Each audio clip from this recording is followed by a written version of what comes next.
Thank you. Thank you. Thank you all too much. Y'all so kind. So kind. But if y'all don't mind, the next selection we like to do for y'all is, Country Roads.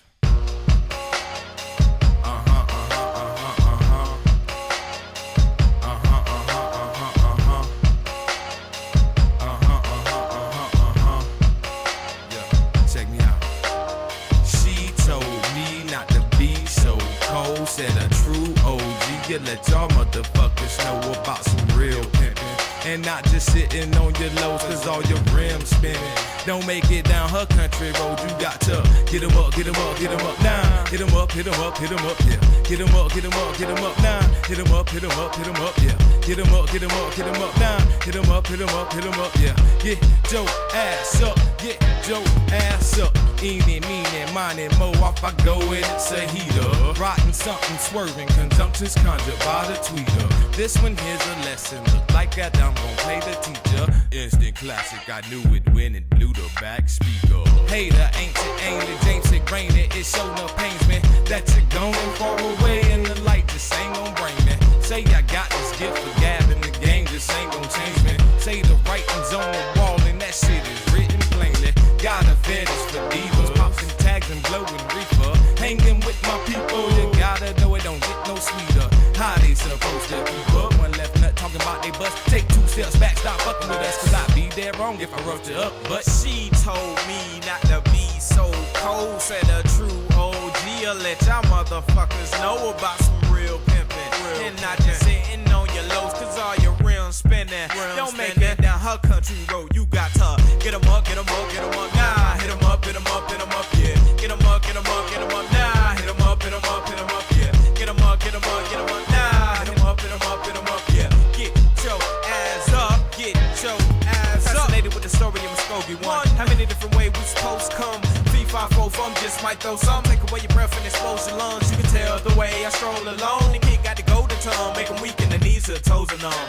Baby lick shot with a mama's gun. Well, Papa got a brand new bag of tricks and mad clips, so aim for the sky. Grip tight, squeeze and fire. Black in the barrel, why did I pimp my pen? I pimp my pen like Pippin. Kid done one and then have bitch for the roof in the Holiday Inn. Let me feel good in my moccasin. Mama say, Mama sa, Mama sa.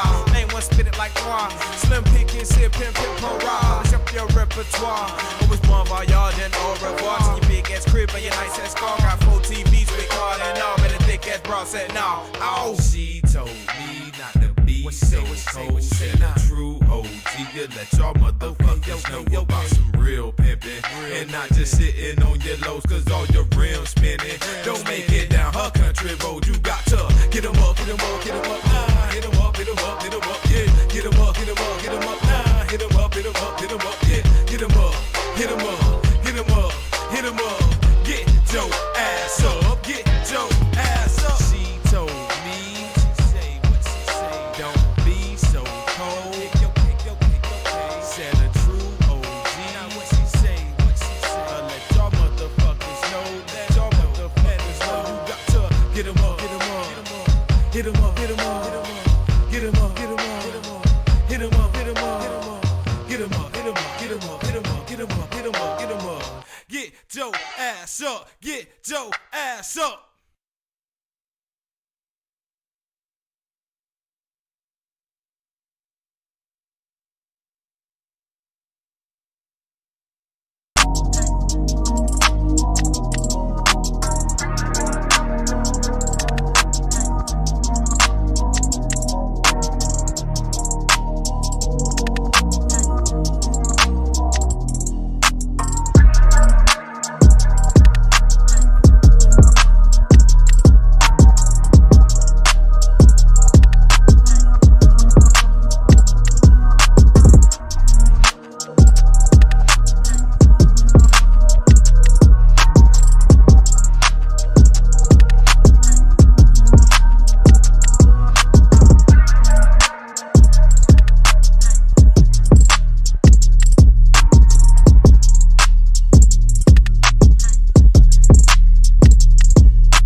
This is a podcast.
Yo, this your girl Lafy T. Holla at our boy Melvin at Bay 11 Automotive at 1455 General Arts Road Northwest in Conyers, Georgia. Don't take your cars nowhere else. You'll definitely regret it. Good morning, good morning, good morning. What's up, party people?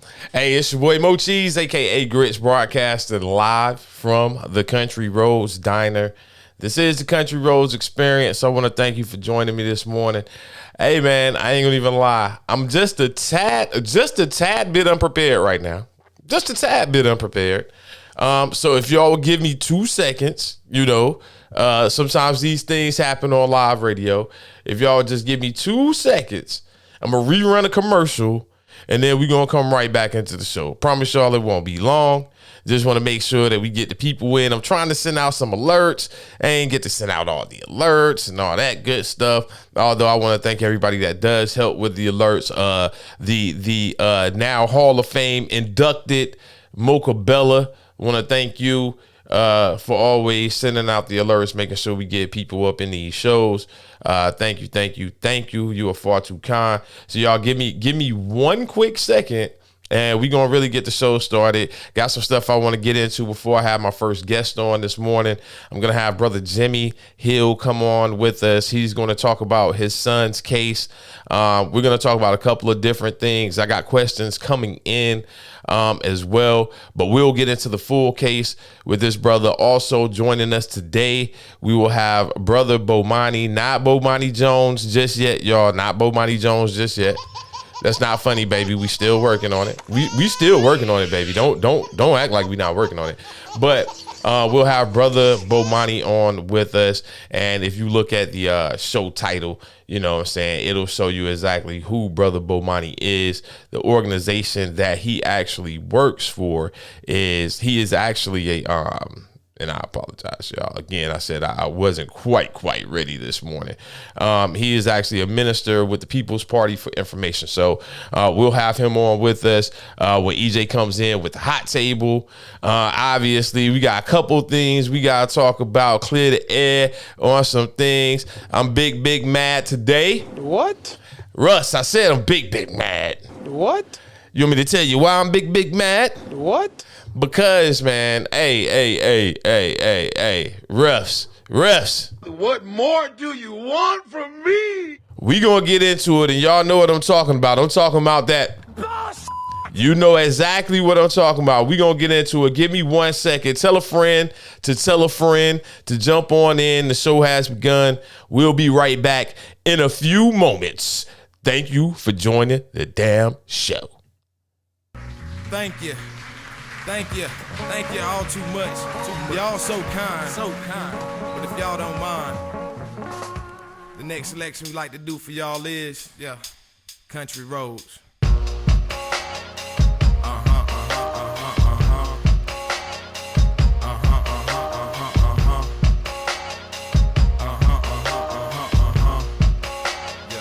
Check me out. She told me not to be so cold, said a true OG, you let y'all motherfuckers know about some real pimpin'. And not just sitting on your lows, cause all your rims spinning. Don't make it down her country road, you got to get 'em up, get 'em up, get 'em up now. Hit 'em up, hit 'em up, hit 'em up, yeah. Get 'em up, get 'em up, get 'em up now. Hit 'em up, hit 'em up, hit 'em up, yeah. Get 'em up, get 'em up, get 'em up now. Hit 'em up, hit 'em up, hit 'em up, yeah. Get your ass up, get your ass up. Eeny, meeny, miny, mo, off I go and it's a heater.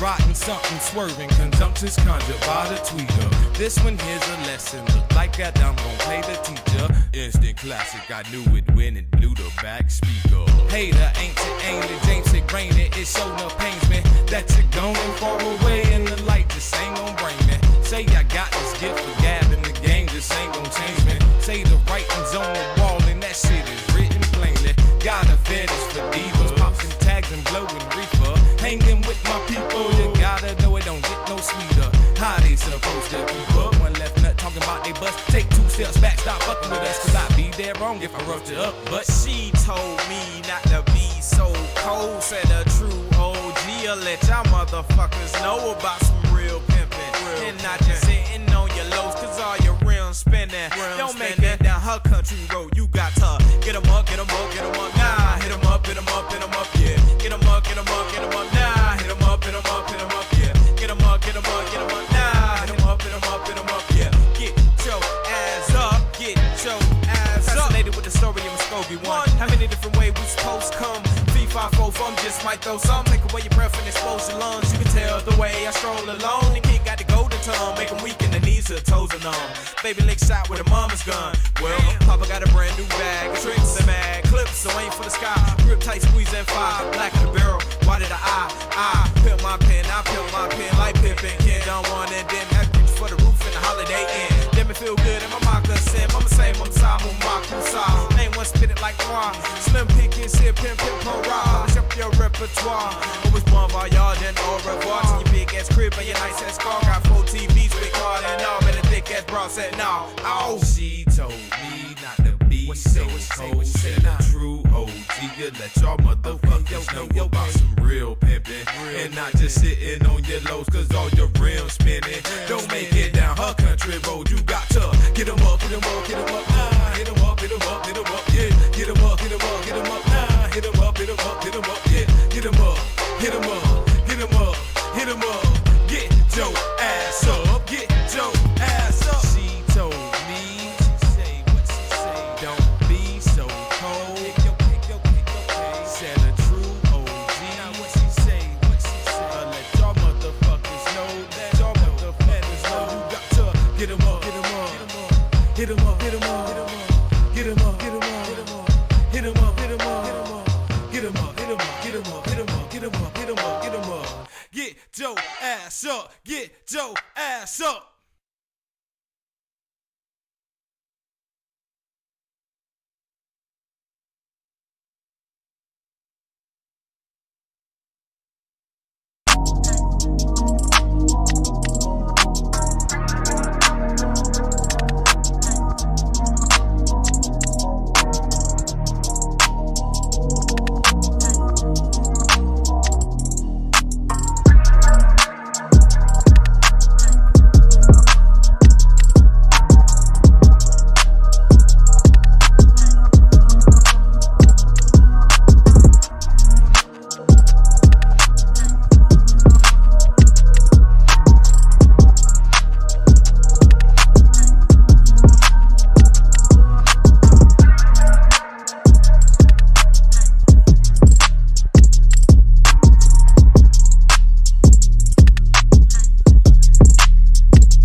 Let's start the show.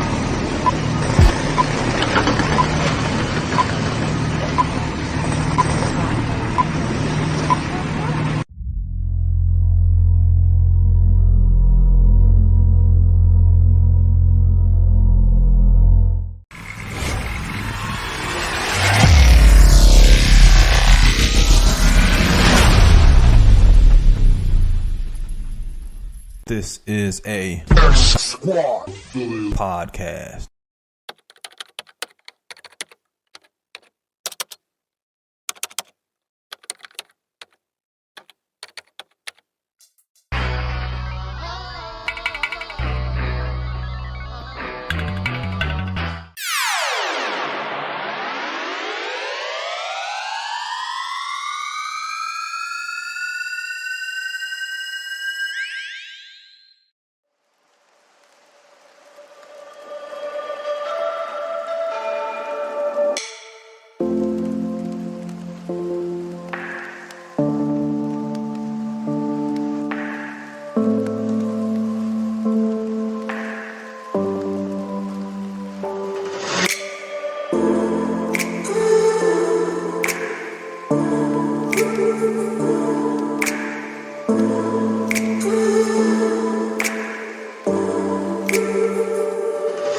What up, what up, what up? It's your boy MoeCheeze, a.k.a. Grits, broadcasting live from the Country Roads Diner. This is Country Roads Experience. Back for the second time around. Hey, how that song? Second time around. I got the fro to go with it. I got the fro to go with it. I got the fro to go second time around. Yeah. Hey, good morning to y'all, man. I hope y'all are enjoying your Tuesday morning, second day of the week, for those, or actually it's not the second day of the week, but I ain't gonna get into that whole conversation with y'all. Early this morning, it's more like the third day of the week or something like that. Shout out to the chat room, or shout out to the YouTube live room, and shout out to the people that are listening on xsquadradio.com. You can listen on the app via X Squad Radio. You can find that app on your iOS or Android device. And you can actually go into that chat room as well, which is also interactive. I guess I should pull up that chat room as well. You can listen to us on Blazing 420 as well. So make sure you check out the show. I guess I need to start tagging. Hey, I'm horrible, y'all. I'm horrible with social media. Do they have like social media coaches? Like, they got somebody that can show you how to actually properly tag and make posts, because I'm not good at it at all. I don't know if there's a science to it, a art to it, but I'm just not good at it. What's sad, I think when I was away, I was able to post more on social media then than I am now, but I guess there's always so many moving parts going on in your life. It's hard to like sit back and just get one thing correct. I already see the chat room has already started, and there's one person. I'm gonna do this chat room shout out, and I got something special for y'all that's listening in right now. For y'all that's listening in, hey, y'all know we got different sponsors for the show. You know what I'm saying? Like we got different sponsors for the show. So, you know what I'm saying? Like, I'll give you an example of one of the sponsors for the show. And shout out to EJ Thomas, Mr. Controversy, who will be joining me around 11 o'clock. Shout out to him, man.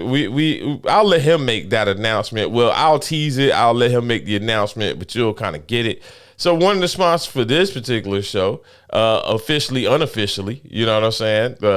Wink, wink, nod, nod. Officially, unofficially. Here you go. The Dr. Mike Comedy Tour. Hey. Saturday, November 5th at the River Center. Doors open at 7 p.m. Showtime's at 8 p.m. Starring Earthquake, JJ Williams, Dominique from The Chappelle Show. For more information and VIP tickets, visit NewYorkEntertains.com. Saturday, November 5th at the River Center.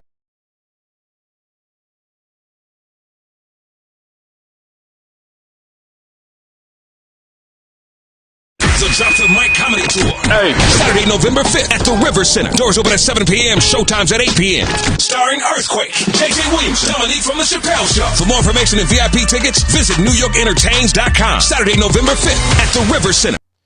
Okay. So y'all see going down next month, down in Columbus, actually, Earthquake Comedy Tour will be coming around. So shout out to EJ, and I'll let him give y'all the specs on that. But shout out to Said G checking in via YouTube. I'm gonna say the best for last. Shout out, somewhat. What? Yeah, Rush. You'll see it in a minute. Don't worry. Shout out to Big L in the building. What up, Big L? Shout out to my brother Kurt Dees. Y'all make sure y'all tune in tonight to It's a Long Story. It's a Long Story starts at 9 p.m. right after Mo Fish and Grits, and I do expect for the show to go down tonight. I know we've been on a small hiatus, but I do expect for the show to go down tonight, 9 p.m. Eastern Standard Time. Shout out to Mocha Bella, as I said earlier in the chat room, and let me give Mocha Bella her proper due. This is Mocha Bella, and you're tuned into the X Squad Radio Network, where we're changing listening habits 24/7. Shout out to Mocha Bella in the chat room, and congratulations on your Hall of Fame induction. I think that's right. Shout out on your Hall of Fame induction. Shout out to RC in the building, as we call him, Sizzle, boxing extraordinaire. Hope you feeling better out there, brother. Shout out to my brother Big Mo, 1/3 of Mo Fish and Grits. Mo Fish and Grits going down at 7 p.m. Eastern Standard Time tonight. You can follow our page on MFG the podcast, MFG the podcast, that you can find on YouTube as well. So make sure y'all tune in tonight. We'll be playing You Don't Know Shit, MoeCheeze, myself, speaking in third person, coming off of a win. I said coming off of a win. Thank you. Yeah. Thank you. Myself coming off of a win last week. We had the fill-in guest Professor X, who didn't know how to play the game. What? I'm just saying, I might have snuck a win in there. I might have snuck a win in. Shout out to the wifey at work, working hardly working probably. Hey y'all, hey. This is Laffy T, and you're listening to The Country Road Show. Appreciate you again at work, working hardly working.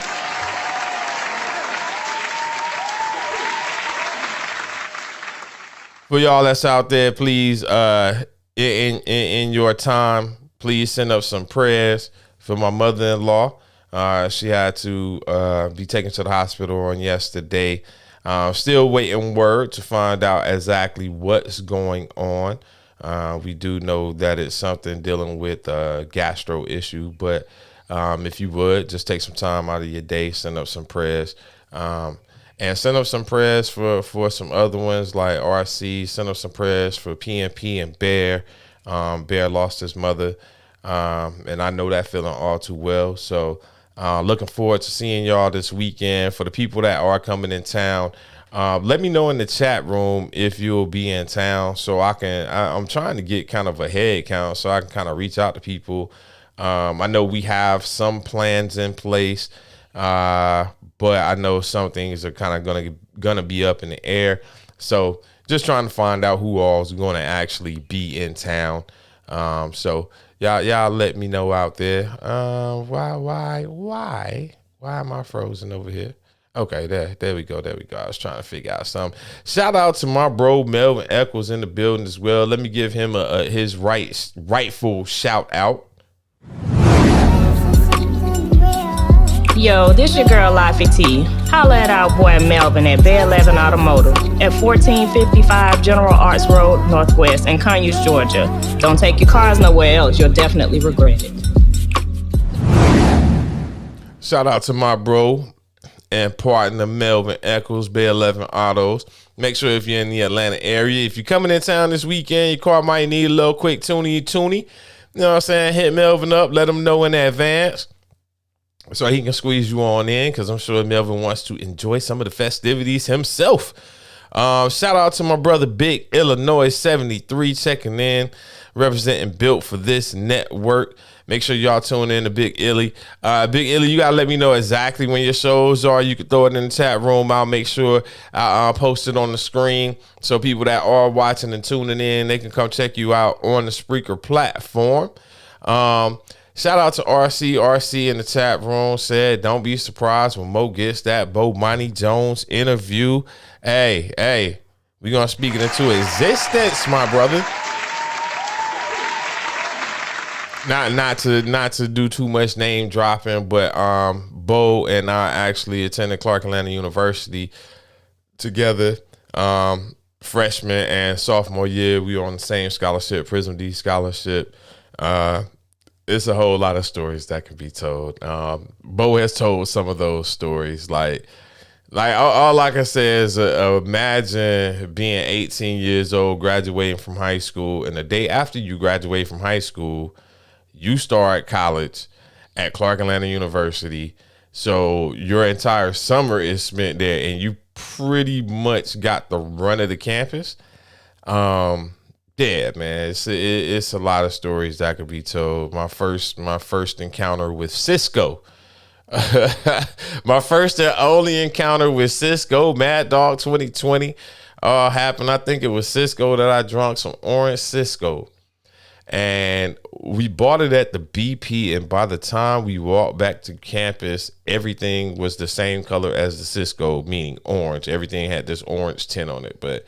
That's a story for another day, man. We it's a little serious. I ain't gonna say it's serious today because obviously y'all know we gonna make you laugh. Again, we want to make you laugh. We want to make you cry. We want to kind of piss you off a little bit. And if we accomplish all of those things in one show, hey, we did our job. Give you something thought provoking. Jungle Brother, obviously you're dyslexic. I don't want to hear from Bomani Jones whether he's available or not. Somebody boo this man.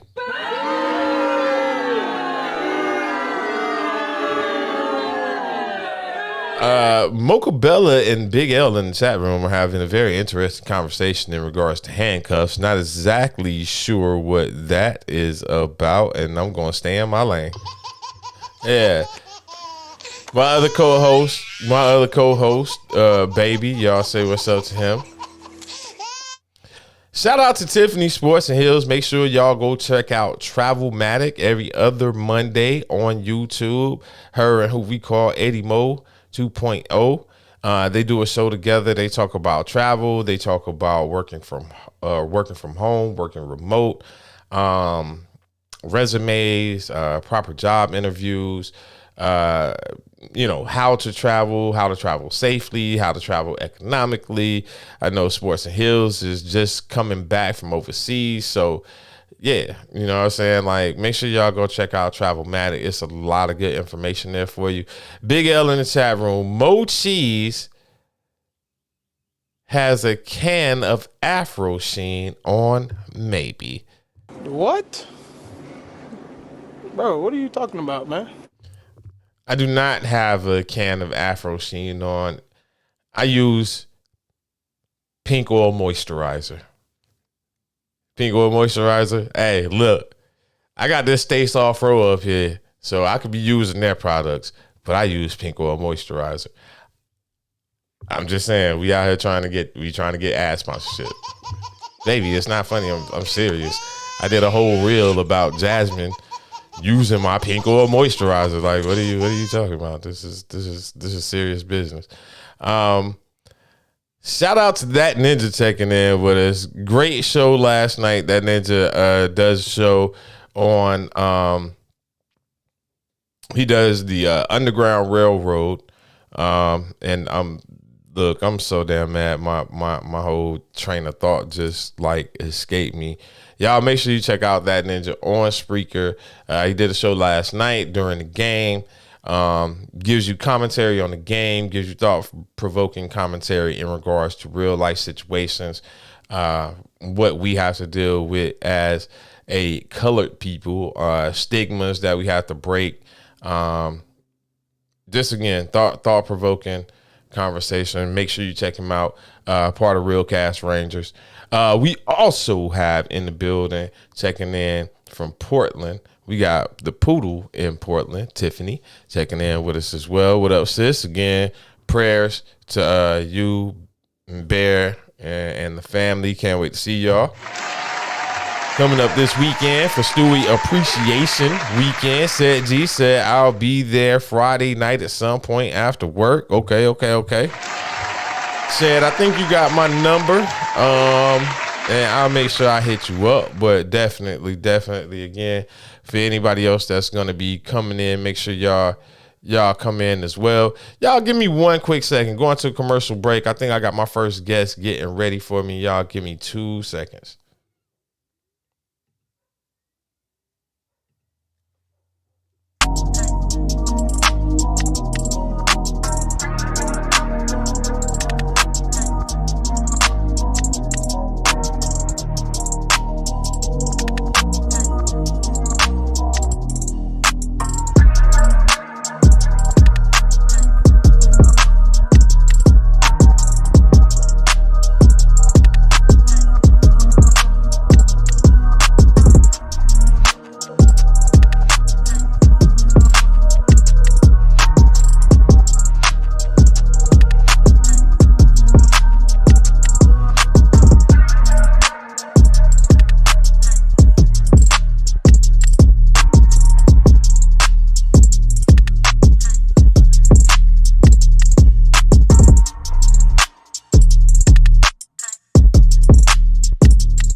Let's start the show.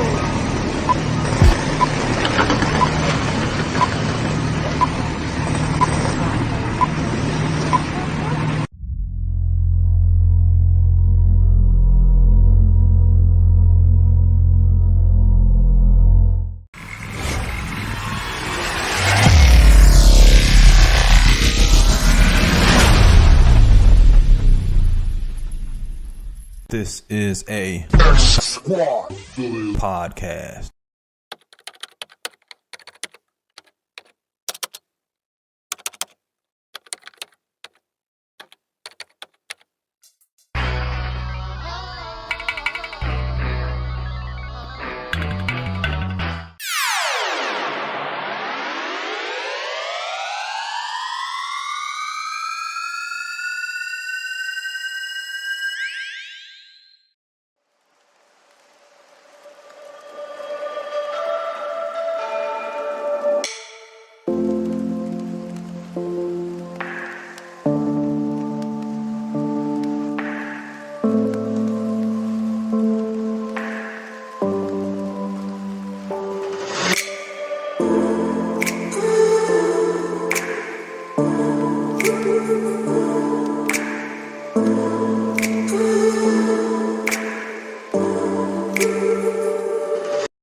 Drop the Mic Comedy Tour. Hey. Saturday, November 5th at the River Center. Doors open at 7 p.m. Showtimes at 8 p.m.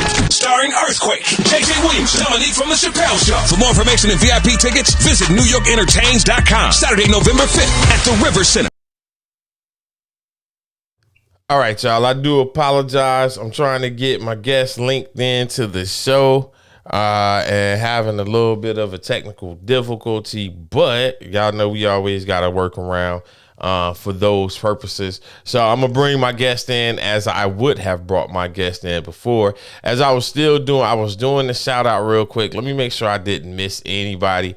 Okay, all right. So before I bring my guest in real quick, I was giving y'all chat room shout outs, and I told y'all I had a new very, very special sponsor on the show. So I'm gonna play the sponsor. I have a video that I want to play, which is gonna be some pictures unfortunately my guest can't see these pictures that I want to show, but he knows exactly what the pictures are. So y'all give me 2 seconds. A word from my brand new sponsor, ladies and gentlemen, and my last chat room shout out for the beginning of the show. This is Big Al Bassett, and you're listening to Country Roads. KK, bring me my drink. I'm sorry, maybe y'all didn't hear that. This is Big Al Bassett, and you're listening to Country Roads. KK, bring me my drink. What? One more time for me, so y'all can listen to it. One more time. This is Big Al Bassett, and you're listening to Country Roads. KK, bring me my drink. So I want to say thank you to Big Apple Bastard for sponsoring this new segment. Y'all, we going to show y'all some pictures real quick, and we're going to get into a serious conversation. Yo, this your girl Lafy T. Holla at our boy Melvin at Bay 11 Automotive at 1455 General Arts Road Northwest in Conyers, Georgia. Don't take your cars nowhere else. You'll definitely regret it.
Kim should be charged with felony murder, aggravated assault, and violation of oath. And as this case was getting ready to be presented to a grand jury, the COVID-19 came into play. And our grand jury hearing was stayed. But when grand jury hearing was resumed, this was a top priority case to be presented to the grand jury. Also, in that time, was also election time.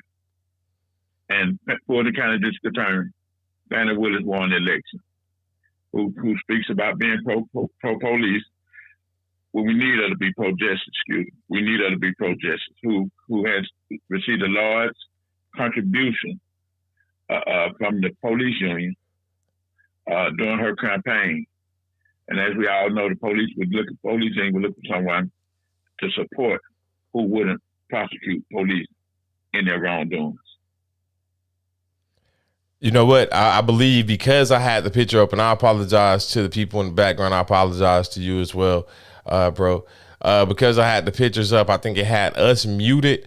If you would one more time, because I think they're just catching the end. And I see the reaction from them catching the end, just from them listening to the end of it. So if you would just one more time, tell them what exactly happened to your son.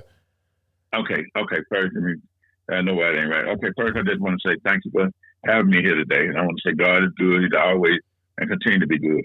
On January 22nd, 2019, my son Jimmy Atchison was unarmed and surrounded, yet shot and killed by former Atlanta police officer Sean King on the assumption of a bogus armed robbery warrant, in which a witness came forward and stated that there was no going on armed robbery. The investigative unit of the Fulton County District Attorney of the Fulton County the public intelligence unit of the Fulton County District Attorney Office, which investigated this case, this shooting, they stated that the shooting of my son, Jimmy Atchison, on January 22nd, 2019, was not justified, and Sean King should be charged with felony murder, aggravated assault, and violation of oath. But what happened was, at that particular time, the COVID-19 came into play, and our grand jury hearing was stayed as they were going to present this case. But when the grand jury hearing was resumed, this case was a top priority case to be presented to the grand jury, or to a Fulton County grand jury. Also, during this time, it was also election time, and Fulton County District Attorney Fannie Willis, she won the election, she won the seat, took over as the head Fulton County District Attorney, and she continues to say that she's pro-police, even though, and she continues to show how she supports police even in their misconduct.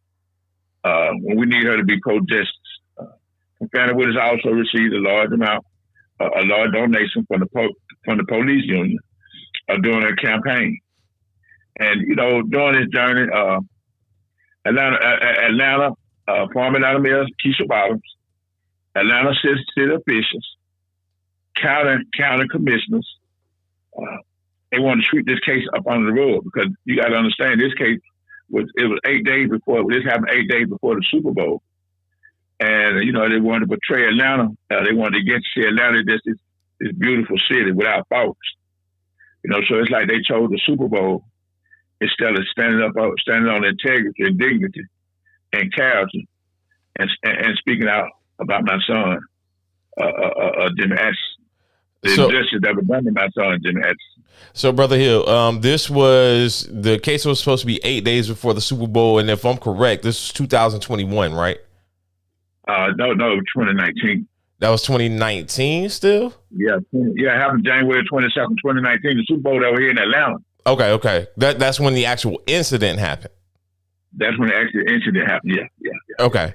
So when was the case supposed to be heard? Because interestingly enough, and me and you had a sidebar conversation during the Black Man March, and I was telling you, I've literally, what's today's date? Today is the 11th. A week from today will be my first year back home. Okay. Literally. So this week coming up is actually an interesting week, because I can literally say at this time 2 years ago, I was on trial. It's, actually that just sunk into me. Something just hit me, but I was on trial 2 years ago, from today's date. I think my trial started on the 10th, and I was sentenced on the 18th. So, this kind of hits home. And I know when COVID started, they stopped cases. They stopped a lot of shipping, or they were supposed to stop a lot of shipping. So in your son's particular case, when was the hearing supposed to be? Well, I don't know when the hearing was necessarily supposed to start, but I just know when they investigated that they would get ready to indict him, and I think it was like a couple of weeks before after they did their investigation, and they were getting ready to present it up on the Paul Howard, former district attorney Paul Howard. They were getting ready to present it to a grand jury, and grand jury here was stopped. Everything was stopped because we had went through several things before this happened, because they were playing the political game, the Atlanta officials, the FBI, and the GBI, because we couldn't find the folder. There were 3 folders, and what happened was they only gave Paul Howard 1 folder.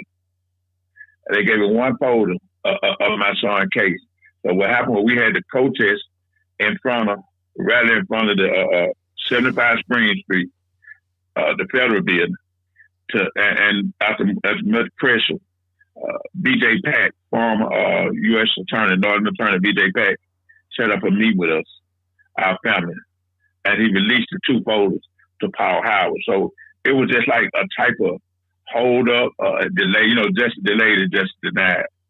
And it was like a hold up, and it was like games were being played that have us focused on attacking Paul Howard when he didn't have a 1 folder to work with, when they weren't getting the other 2 folders. Mm. So all our attention was pointed, all our frustration, all our anger was pointed toward Paul Howard at one time until we really found out and started seeing what was going on. Okay. It was just political strategy. It was just a lot of political strategy involved. They wanted this case swept under the rug from the very first beginning.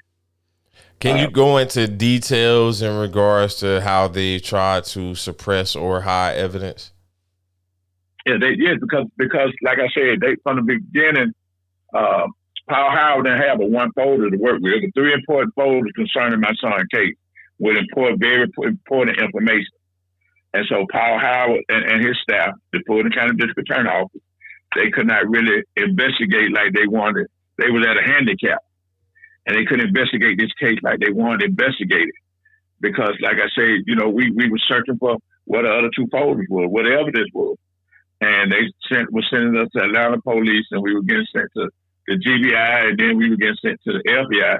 And finally, when we found out, we went to, we rallied in front of 75 Spring Street, me and the family, with attorneys and activists. We rallied in front of 75 Spring Street, the Richard Russell building, and B.J. Pack set up a meeting with us. And he set up a meeting with us, and that definitely disclosed about the other 2 folders, and we were releasing to Paul Howard. And about 2 weeks after our meeting, he released the other 2 folders with important evidence to Paul Howard, to the Fulton County District Attorney Office. Can you give us a little insight in regards to what were in those 2 folders that they were withholding? I'm not sure about alternative, but I'm quite sure with information about the officers. Where it slowed down the investigation from the public integrity on the Fulton County District Attorney Office. And from my understanding, I think it was focusing about officer statements, important things like how he violated my son's human and civil rights, how he violated FBI policies. From the very first beginning, Son Kim had stated he was in charge of the operation. He was a 26-year veteran in charge of the operation of the task force. He had a history of being overly aggressive and disobeying orders. And that's what I would like to try. We were trying to figure out how was he in charge with all these incident reports on him. He shot at an approaching Rottweiler 8 times, according to the Christian Boone of the Atlanta Constitution. He shot at an approaching Rottweiler 8 times while officers was in the line of view, and they commanded him to stop. But an officer got hit by bits of shrapnel. He approached a funeral, looking for a suspect at a funeral home, and without identifying themselves, they pulled out weapons in front of and pointed them at many of the guest faces. Even though looking for a suspect. So it was a lot of things. Like I said, he lied, stated my son had a history of violence against police officers. And that's a history of violence, according to several officers. It's in the investigative report that was missing. And when the public integrity on the other Fulton County District Attorney Office, when they investigated this, my son had 1 misdemeanor. Had 1 misdemeanor against a police officer, and accused was not harmed. And that was August the 17th, 2018. So it consisted of lied and the inconsistent statements. My son was surrounded by 4 officers with weapons drawn, not tasers. And one officer said he was only shot 1 time. It was a kill shot below the eye by Son Kim. The inconsistency in their statements. One officer said he raised his right hand, and he raised his right hand as if it was a gun. And another officer said he raised his right hand, and then one more officer he had both his hands together, bringing them up when Son Kim, commanded him to raise his hand and come out with his hands up. There's a lot of inconsistency. He refused to call SWAT, which was the operational plan from the very first beginning. If a subject became barricaded, which is done in most instances. In most cases, they call SWAT and let SWAT. He was supposed to call SWAT according to the operational plan, or get immediate contact with a supervisor. He refused to do either. He placed himself above the law took matters into his own hand, became my son, Jimmy Atchison, judge in execution. And I actually have a picture of your son up, and I have a picture of the officer up, and I wanted to make sure I put faces with these names that we're mentioning. There are some other names that need to be mentioned right along with this as well. And let me add, he was sworn statements from the task force officer. He was sworn statements. He violated FBI policy. He violated Atlanta police officer policy by not wearing a body cam when Atlanta police require you to have a body cam. So, you know, Sean Kim, he created the operation plan for arresting my son. He was aware of the requirement to notify SWAT if the study became barricaded. So task force officer Sean Kim knew that the Ammo task force were not equipped, nor were they briefed on how to apprehend a barricaded subject.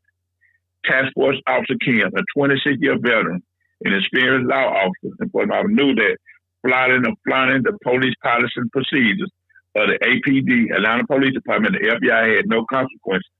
The lack of accountability by his superiors in the Atlanta Police Department, the FBI gave him a life to kill my son. And according to the investigative report from the Public Integrity Unit, Task Force Officer Kim was not justified when he shot and he killed my son, Jimmy Atchison. And real quick, let me give a shout out to a couple people that have checked into the chat room with us. Sister Angel, I appreciate you for checking into the chat room, as well as Raider Kev is in the building with us. Raider Kev probably feeling some kind of way right now after last night's game, but Raider Kev, we're here to give you some inspiration today. And shout out to D Greatest checking in. D Greatest from South Central, our world-class DJ, and Hall of Fame nominee. So give us a little bit of information. So I want to dig a little bit deeper, if you don't mind. Okay. When the incident occurred, how were you alerted? How did you find out?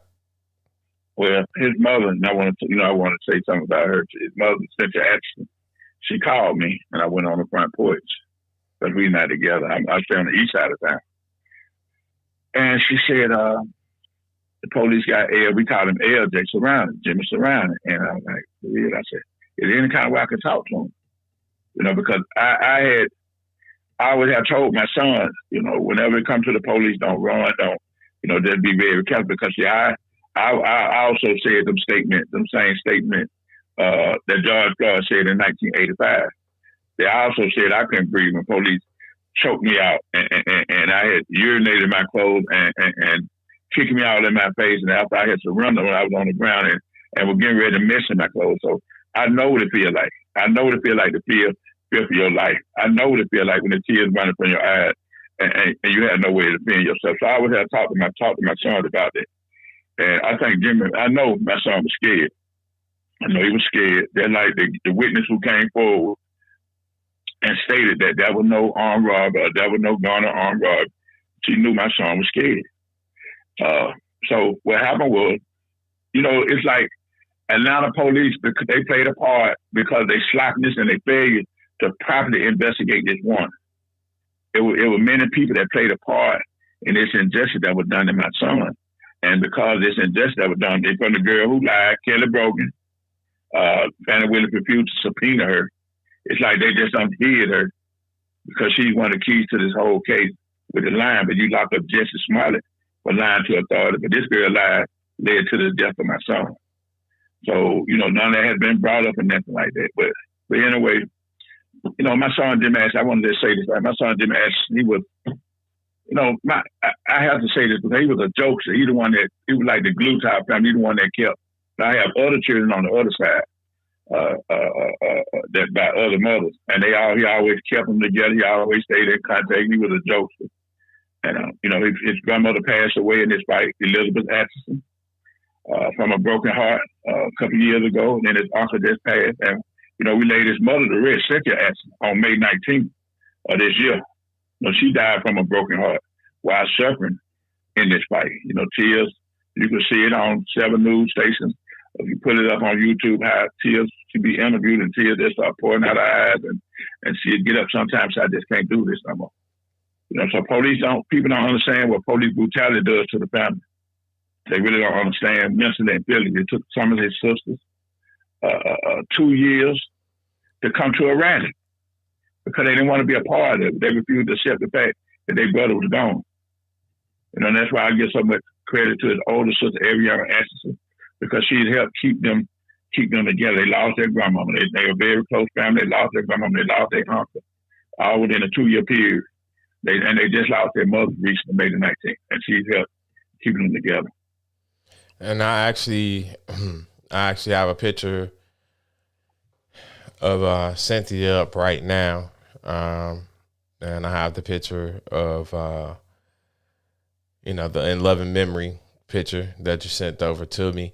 And as you said, she passed from a broken heart, right? She died from a broken heart. And what about the children? Little Skylar and little Jalen, my grandchildren, the 2 children.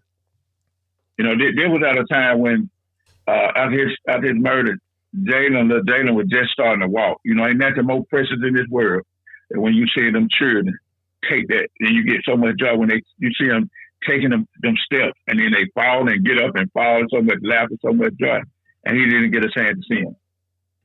So it's from all his sisters, they're taking chance. They spend so much time with the children, spend time they can, try to come together and keep together. But they had their days. They had their days when they break down. I had my days, but I know I had to try to be strong. I had my moments when the tears started falling out of my eyes because this was an injustice that was done to my son, and it needs to stop. It really needs to stop. The kill, lie, and hide behind their badge and tell their lie that they fear for their life. If my son, 4 officers, my son was a black man, and he deserved better. If 4 officers was in a room and had a black man surrounding, I'm just being real with it, with weapons drawn, if this officer feared for their life, why didn't the other 3 officers shoot? Why didn't the other 3 officers shoot? Because you go by the investigative report of the public intelligence, this shows that son Kim, I really consider it as a hate crime. They said stop Asian hate, stop black hate, stop these police from killing our young black people. Because this shows that this was hate. This shit could be considered as a hate crime. I agree. And I sent you the report, and I know you don't read the report. And I know you don't read the report. And I know you can, when you look through the book, the report from the investigative report from the public integrity on this estate, it shows you everything that's going on. So we done had numerous amounts of rallies. Just did an interview with CNN last week. And I get a much shout out to Dr. Rashard Richard and Maria Barrington, and there's a lot of other people. Jerry Griggs and Richard Rose of the NAACP who supported our family from day one. We have many activists who support our family. I just don't see why black pastors and black leadership have continued to remain silent on this issue. Okay, and that's a question that just came in from the chat room. So I'll throw this up on the screen. And the question is, ask him if he's tried to contact Benjamin Crump, lawyer for Trayvon Martin and George Floyd. Well, we have attorney. We had from the beginning, Tanya Miller. It all happened so fast, and we were so confused. So and we just wanted support. We just wanted somebody to comfort us. And I reached out to Tanya Miller. Reached out to Tanya Miller, and she's our attorney along with Jerry Briggs of the NAACP. Let me ask you some more personal questions in regards to your son. So I also see that he did music as well. Oh, he loved music. He go out. At one time we said he'd go out, waking up in the morning, beating on the wall. You know I get that beat, and he did more like a clean style rap. And him and his group, and that's all he loved to do. His younger sister, my daughter, Shanti, they used to have rap battles in the house, and she's taken up. She's taking up. She's taking up what he left out. So that's what he did. He was fun. You could be mad at him 1 minute, and he had you laughing the next minute. It wasn't no sign of disrespect, but all my sons he'd always call me Big Jim. And I used to threaten them because they never did believe that I could play. I played sports and I was smaller than them. And I'm 60 years old now, so he wasn't born. So at the time I was in the sports and everything. So that's the type of person he was. He loved the children. He loved the children. He loved the children, and they just like to make people laugh. He just like to have a good time. And that's what he about. Like I say, he kept my other son, the living son. I have Jimmy Hill. The third that I have, they kept together. And I had a son that was recently murdered in 2012 at the age of 18, Curtis Jordan in Southwest Atlanta. So, it took a toll on him. And he was the type with my other kids. He stayed in touch. He was the bridge that kept our family together. Sometimes it's difficult when you have kids by different moms. But he was that bridge. He was that bridge that was me, my other children that we didn't even know about. And this kept us together. So, he was a very special young man who didn't get a chance to bless society with his gifts and his talents. So because his life was taken. Let's talk about who's the district attorney over the case right now. Yes, sir. Right now, it's Fulton County District Attorney Franny Willis, and we've had numerous amount of protests. Peaceful protests. We have numerous amount of rallies. We've from call-ins to just about everything you can name. And she, Franny Willis, seems like she's chasing notoriety. She seems to be chasing clout. Donald Trump and his associates and rappers, and while the time that she spent combing through rap lyrics, that could be a time that she can use to indict this officer. And it seems like, and I'm not saying wrong is wrong, no matter who says it or doesn't. I don't agree with murder. I don't agree with murder, regardless of who it's coming from. But if you just be fair about it. Take the blinders off when it comes to police killing of these black men. Because I've yet see a prosecuted case. I've yet see an indicted case. Out of all of them, every case by police brutality, every case shouldn't be dismissed. And like I said, she continued to keep the blinders on and continue to ignore this situation when it comes to police killing black men such as my son, Jimmy Atchison. We met with her one time. Our family met with her. We met with her about a year ago, and we spoke with her. She displayed a sense of arrogance, and unprofessionalism because, she was talking about my son, but she never mentioned son Kim, and it just said he done to my son. Mm. And at the end, I made a statement, and I said, and let me show you, this is what I knew. I said, y'all, we got to fight on our hand because I made a statement about Dr. Martin Luther King, and I said, Martin Luther King stated that everybody should have the right to live their life free of fear, and everybody should be treated with dignity and respect. And her response in front of my attorney, Tanya Miller, myself, my son's auntie, Tammy Atchison, who are always out there with boots on the ground, her response was, in this fight, her response was, Martin Luther King been dead years ago. So when they showed me the level of disrespect that she had towards him, that let me know that we had to fight. That let us all know. Hold on 1 second. You said she said what? She said in front of my attorney, Tanya Miller, in front of my son's aunt, Tammy Featherstone, who's been in this fight, who we right beside each other, boots on the ground. And I made a statement from Dr. Martin Luther King, and I said, Dr. Martin Luther King said that everybody should have the right to live their lives free of fear, and everybody should be treated with dignity and respect. And her exact quote was, Martin Luther King been dead years ago. What? Yeah, and that showed me the level of disrespect, and that let me know right then.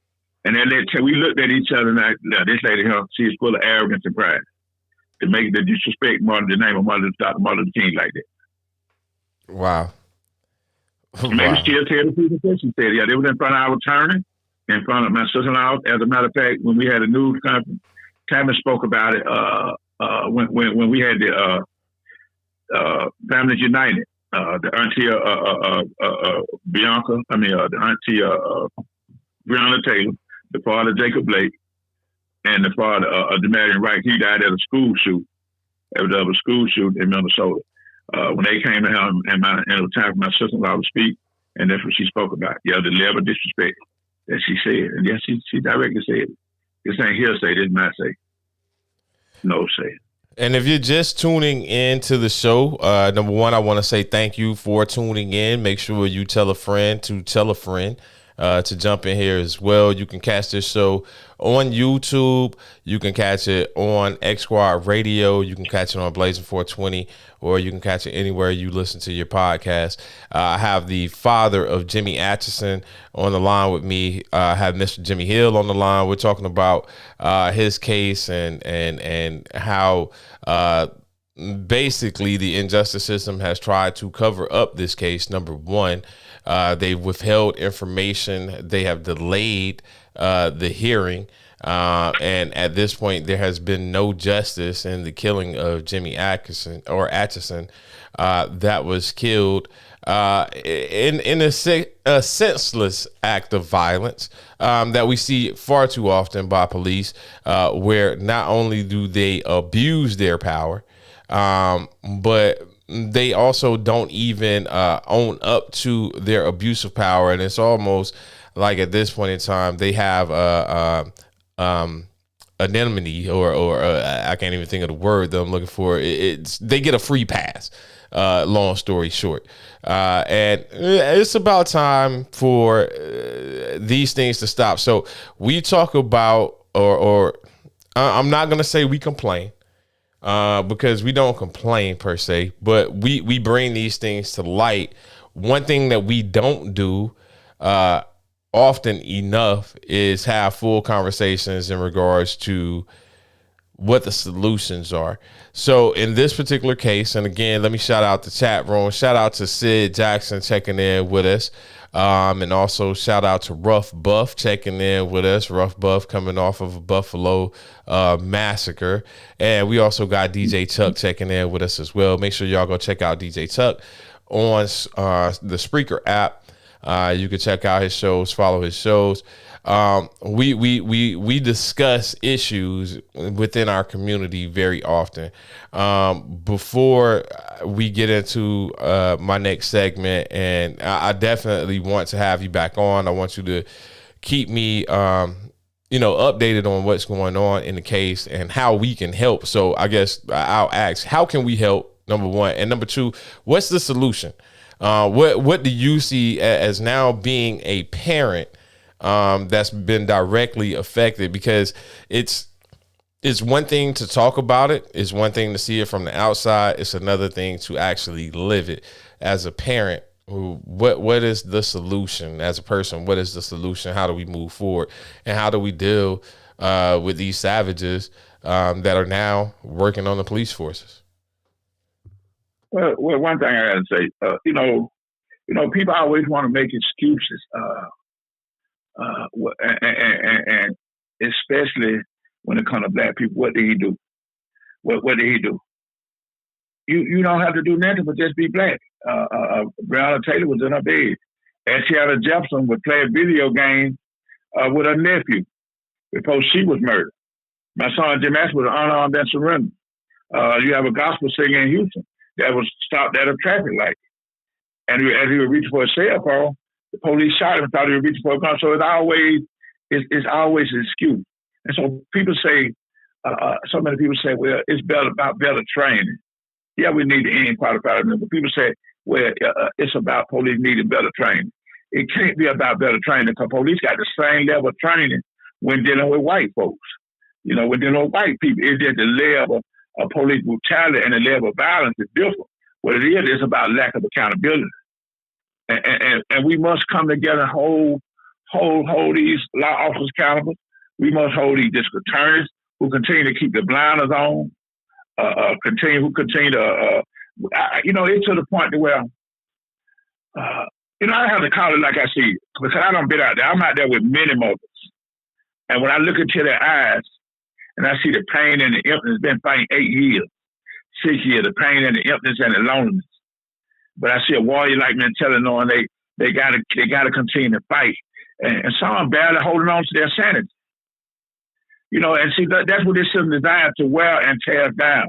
And that's why we need to support each other. And that's why we need support from each one of y'all. We need support from the community. It's too many, I'm going to put it like this, too many scared black people. And too many selfish and scared black people in Atlanta who refuse to speak out and stand up against injustice.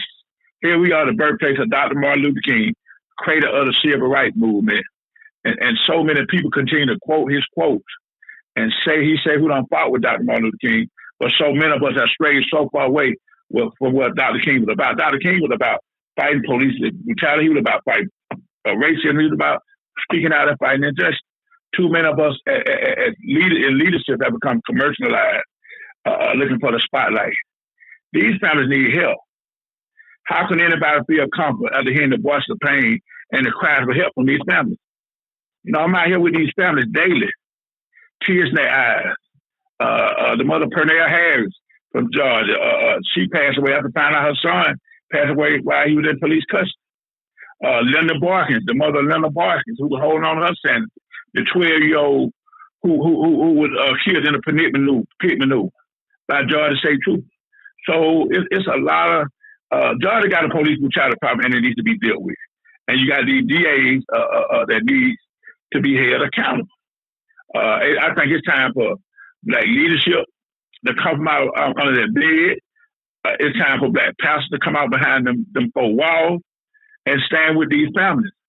The church was a place that we looked to growing up. When I was growing up, for everything, for godly counseling and everything.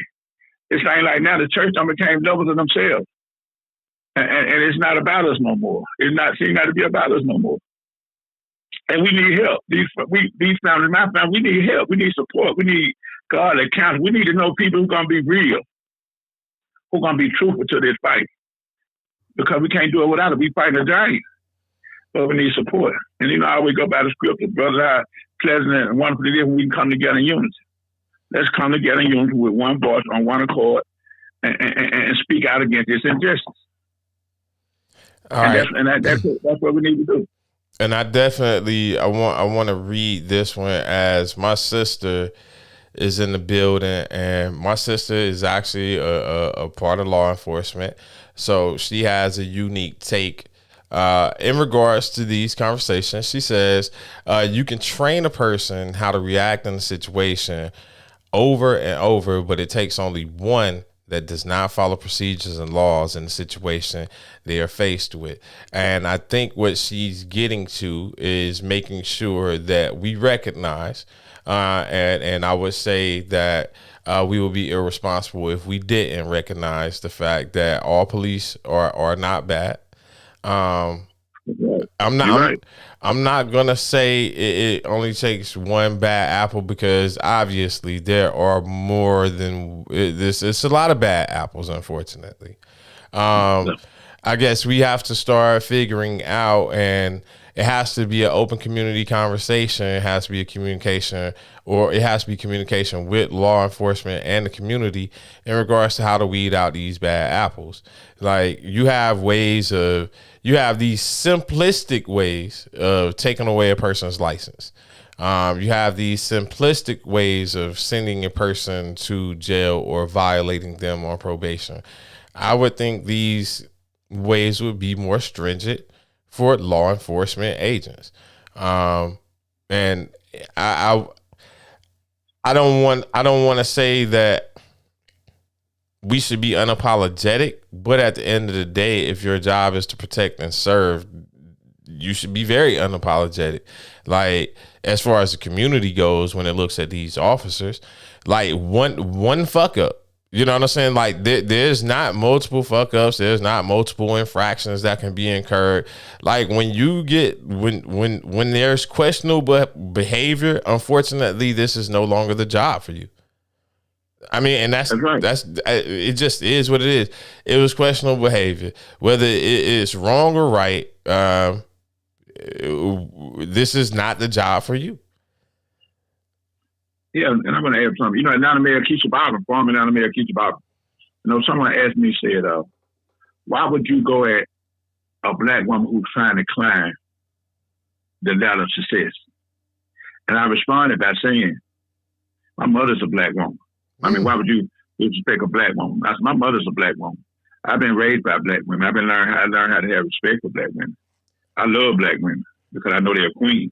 But the simple fact is, when you're a black woman, it took me a teach about 2 months to come and offer condolences to my family after much pressure from the public.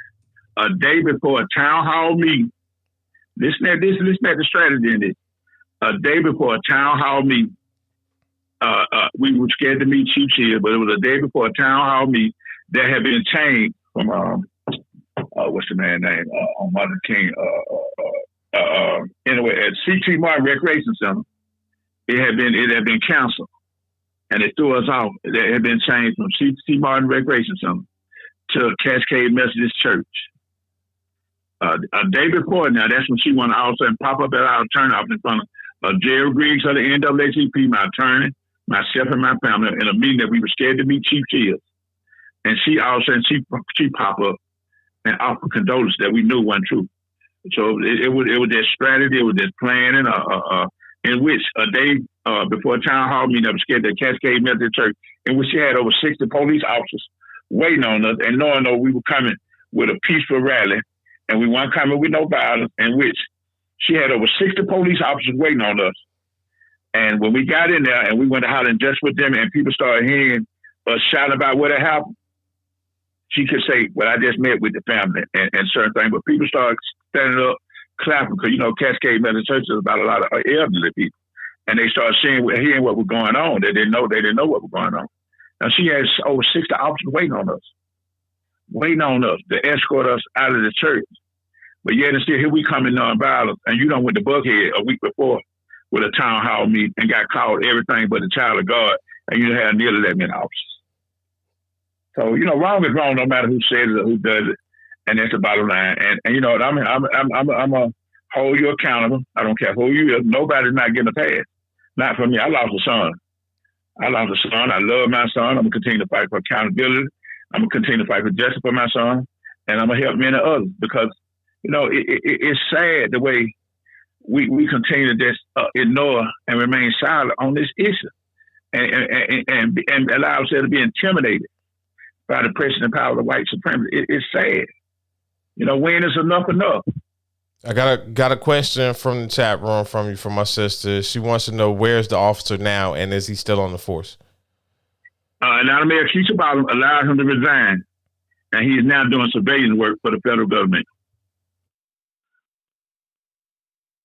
So he was allowed to resign from the position. He gave him an option to be fired or resign. So with him resigning, was he able to get pension and leave or pay and all that good stuff? So he was allowed all of it, and now he's been doing surveillance work for the federal government ever since. It's like he was rewarded for killing my son. Okay, and they saw Kim. Where and just for those that came in at the end. Before we wrap it up, and again, we want to stay updated. Where are we in the case right now? At this very moment, where is the case? Well, we really don't know. Panel, we just continue to, our interview by CNN 3 days ago. It was live, and not live, but I was interviewed by CNN, and they aired it with Don Lemons on about 4 or 5 days ago, and I don't know whether I sent that to you or not. Did I send that to you? I don't think I got that one. Otherwise, I would have played it. Yeah. Okay. Well, CNN. About Don Lemon, and it just continued. It just continued. It just break down, and it just shows about the injustice that was done to my son. And I thank CNN for taking the opportunity because I usually be out there in front of the Fulton County District Attorney office passing out flyers. Sometimes I've been in front of Atlanta Mayor Andre Dickens' office, who said he was going to meet with the family on 3 different occasions, and he still today, he haven't met with the families. And I asked him, I went to him and personal conversation. I said, Mayor Dickens, I said, it seemed like you don't, after he said, how I said, how you doing? And he said, I feel like you don't put us on the bus. And his exact words were, why you feel like that? I said, because, he said, I've been very busy. I said, but in 3 days, you took care of concerns in Buckhead. But you got young black men dying right here in Atlanta. And you refuse to meet with the family. And it's damn near 5 months later. So are you that busy? Well, our sons' lives don't matter. That black lives don't matter. These men are getting killed. Yeah, Buckhead crime, but crime is crime. Wrong is wrong, no matter who says it, who does it. And murder is murder, regardless of who does it. Bro, I appreciate you for coming on, sharing your story, because I know it's hard to sit and talk about it, but at the end of the day, it's not hard to want justice for your child. So I know exactly why you do it. DJ Tuck, to your question, the officer was given the option to resign or be fired. So he's still receiving his pension, as Mocha said, because he was not convicted. Bro, if there's anything that we can do to help, how can people reach out if they want to help the movement, and how can they reach out to you? Go to the Just for Jimmy website, Georgia Families United website, and they continue to update you. His story is on YouTube. The different shows, the Jimmy Atchison, Atchison. The show is on YouTube, and just support our families and stop ignoring. When we out here rallying, and we out here, we need support. We need support. We lobbied on the state capitol steps for several weeks before doing our voting. Doing sessions, and in front of the mayor office, we go everywhere. We go everywhere, and I just want to say thanks to the many people who have supported us in this fight. We've been getting support. And I just pray that if you go to church, and you're involved in the church, and you're involved in the law, and you speak to these pastors about why they are not speaking out against this injustice, and talk to your congregation about why the families, why they refuse to support the families, why they refuse to support these families. Now, one pastor has supported these out of about 15 families I'm out there with. There's one pastor that I can say, 2 pastors I can say, a small church, that Pastor Belinda Lawson and Pastor Trap Pastor, a greater beloved community church. Those are the only 2 pastors who supported us. But I want to just say this: how can 30 and 40 black pastors come together and boycott Home Depot on Wesley Chapel in Decatur, Georgia? But you're going to see all these black boys losing their lives, and black women such as Brown and Grill, and yet not one of them will stand up and speak out and support these families.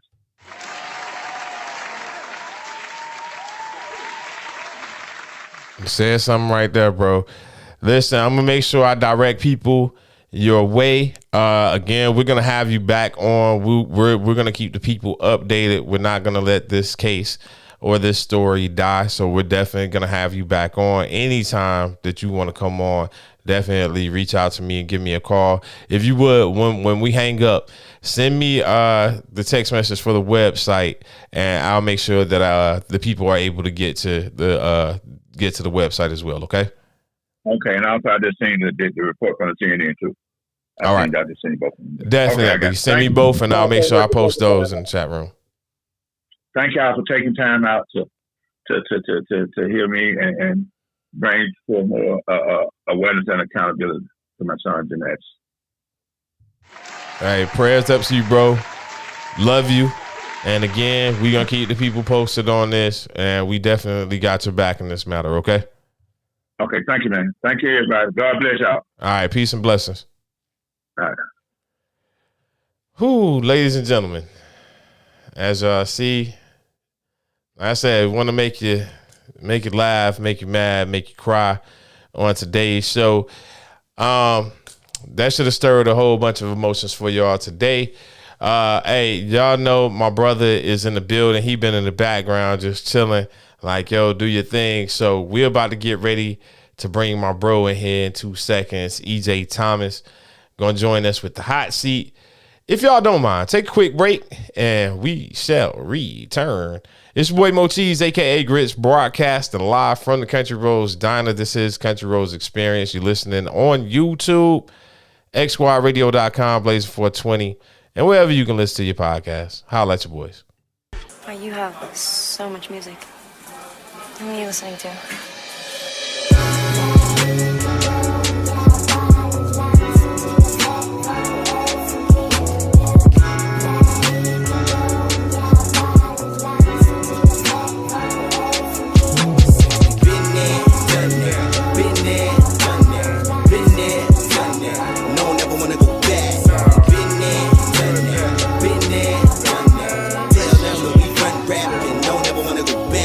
Sound booth with this mic cop, this zinc pen and them lights out. Been riding around about 6 weeks with these sick beats for this hip hop. That past life in my rear view, this life of mine I done been through. Got war scars and I wrote bars, and I can tell you all I done lived through. They rolling up and he smoking pipes. He locked up and I wrote kites. He folding up, I said hold tight. But them dark days and them cold nights, that fleshed out with that old me. I felt pain but I know peace, cause I found God in that cold cell with them OGs and them cold sheets. And he told me that he kept me all the times that he let me walk around with these fake smiles on my face, knowing he blessed me. But he tested me, I'm a changed man, equipped me for this game plan. And I overdosed with that Holy Ghost, and my team promoting that name brand. He hold me up when I can't stand, he pulled me out of that quicksand. And I'm thanking him for them yesterdays, cause that set the stage for this change, man. I've been there, done that, fell flat but I bounced back. Like them living legends that live to tell it, my adversary won't like that. Been there, done that, been there, done that, been there, done that. No, never wanna go back. Been there, done that, been there, done that. Tell them that we run rap and no, never wanna go back. Been there, done that, been there, done that, been there, done that. No, never wanna go back. Been there, done that, been there, done that. Tell them that we run rap and no, never wanna go back. Keys opens doors. How many you wanna go open? Ride around in my side of town, open up with he closing. Have you ever seen me focus? Have you ever seen me broken? Have you ever seen me moping? Probably, but I'm growing. Facilitate with that untapped power to go run rap. Nails all in my pathway, but don't worry though, cause I'm run fast. Genesis, don't look back. My energy is on my enemies. That's just yesterday with no impact. Speakers in my trunk, bumping gospel in the trap. Got the product and it's obvious that they keep coming back. But they terrified of changes, but that's normal in the flesh. I'm entrusted with a talent, so what else do you expect? I can complicate the conversation, dish your intellect. But I've been me without Christ, no need to express. What's a million when you broke? Coach class to a jet, where ain't no man's potential right now, it's God's best. You want it? Been there, done that, been there, done that. No, never wanna go back. Been there, done that, been there, done that. Tell them that we run rap and no, never wanna go back.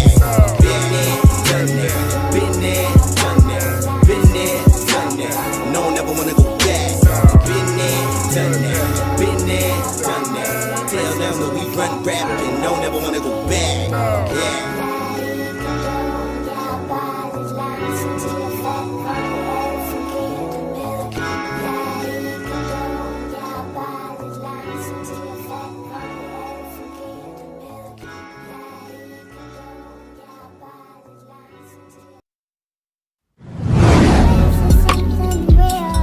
Yo, this your girl Lafy T. Holla at our boy Melvin at Bay 11 Automotive at 1455 General Arts Road Northwest in Conyers, Georgia. Don't take your cars nowhere else. You'll definitely regret it.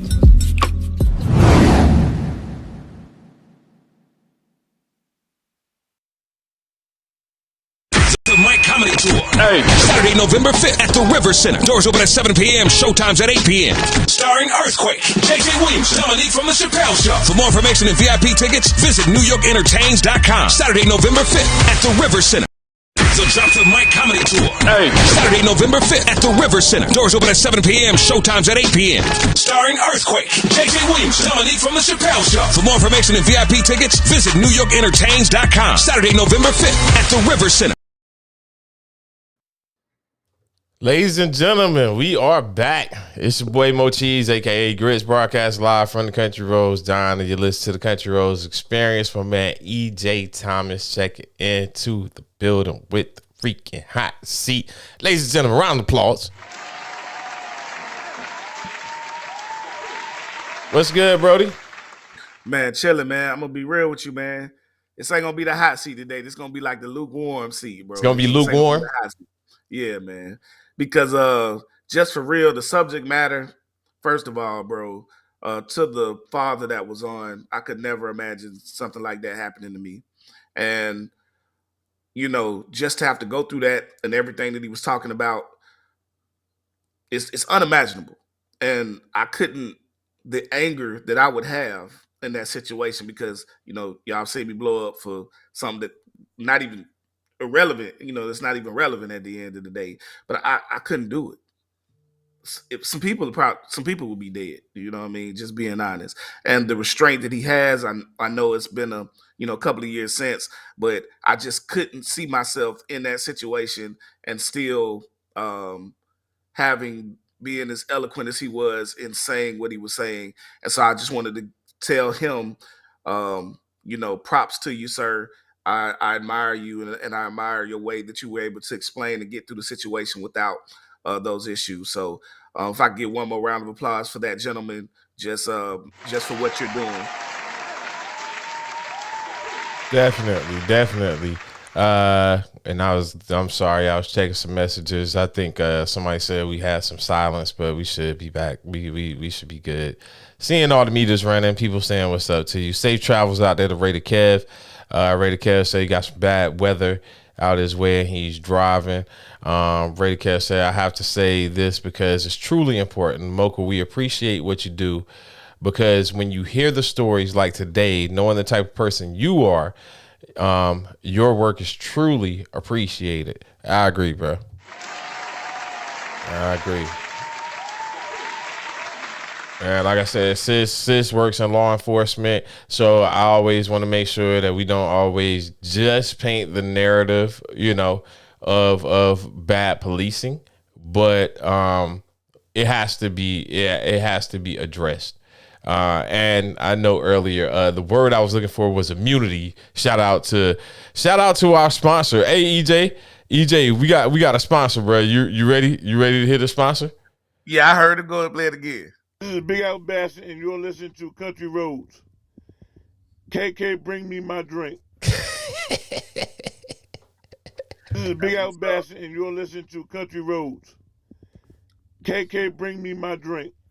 Yeah, man, being sponsored. This show is being sponsored by Big Apple Bastard. Hey, I'm trying to figure out, man. You know some of everybody, man. I'm trying to be like you, man. Hey, tell the people, not to veer all the way off topic, but it's some things that's about to go down. Tell the people about the comedy tour. I said I teased that for you. Yeah. All right. So we have I linked up with New York Entertainment, and that's obviously entertainment marketing group that is trying to focus on all different type of events, but focusing on comedy right now. And they're bringing Earthquake, the infamous Earthquake comedian, down with also two other, Dominique and JJ. Dominique has been on the Dave Chappelle show, and JJ has been doing this thing for years as a well-known comedian in the DC area and other areas. So they will all three be coming down to Columbus, Georgia on November the 5th. And we also have the Classic that same day, one of the major games of Tailgate. So it's going to be a real big event. Tickets are going for anywhere between $45 to $65, and they're worth the price of admission.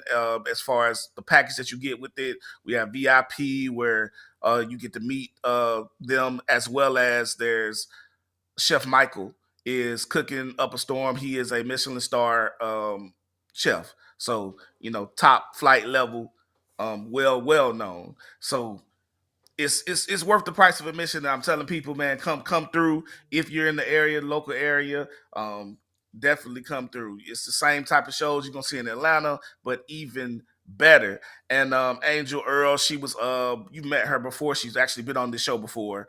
A couple of months back when I first started here, we're helping we're promoting together locally, and she's here. So she'll be on, a week or so down the line to give you some more information. So definitely it's the type of event that you're gonna really, really want to come to.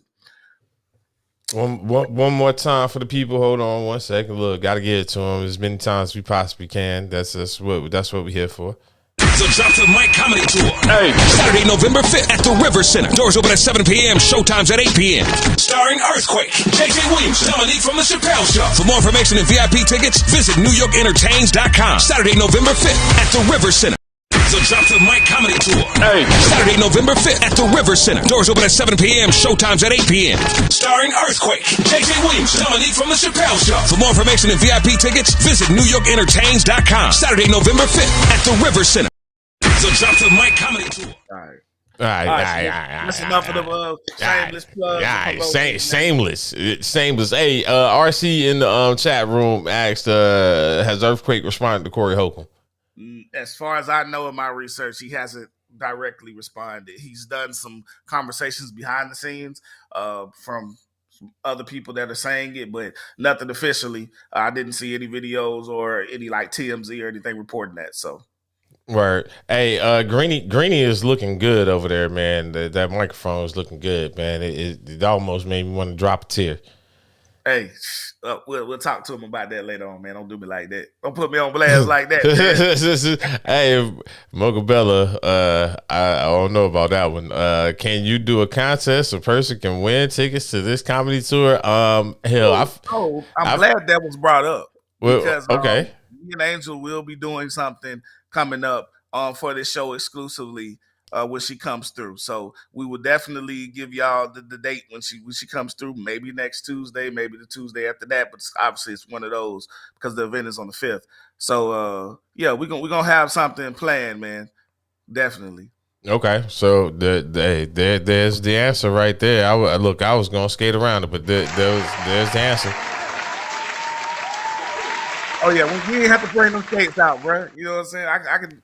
We'll do it. If we wasn't gonna do it or wasn't in plans and works, I'd have been like, I don't know, bro. We'll see. Hey, man, we got a whole lot to talk about. I guess we'll lighten the mood before we brighten the mood. Let's get into a quick sports conversation. Let's just talk about what our teams did or may not have done. I know, which I guess this is going to be my rant. Usually you're the one that's banning things or telling people what pissed you off. Hey, man, the Falcons got fucking robbed, bro. Robbed. And you know what? I'm gonna say this. You know, they played very horribly, you know what I'm saying, for the first half of the game. Came back out, tried to pick things up. But to come all the way back in that game, to fight and have grit, and to literally have the opportunity to win yanked from underneath you where you got all the momentum going your way on a roughing the passer call on. You know what? We're not even going to say his name. As my fellow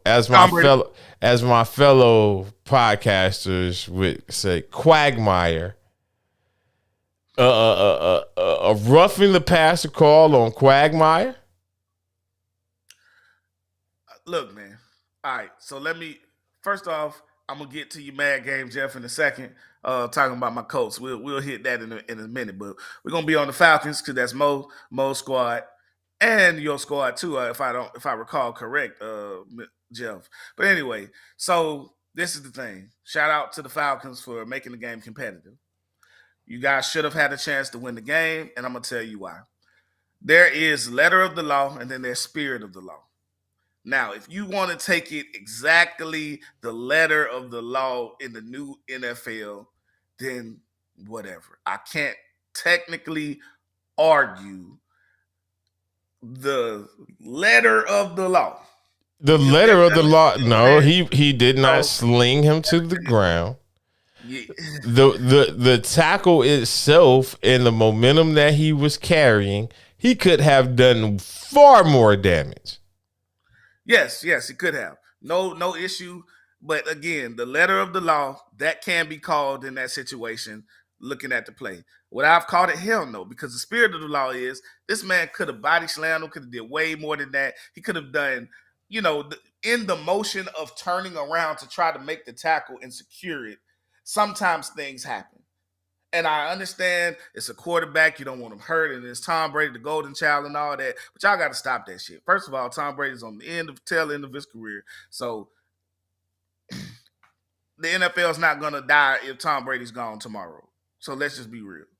Did you see? So what I'm trying to say is this. The letter of the law, technically, they can fandangle the words and say the play is not wrong. But I still feel it's egregious because literally no harm was done to the quarterback. And when you're turning and you weigh more than somebody, your emotion is going to move them a little bit. It might move them a little quicker than they're supposed to get there.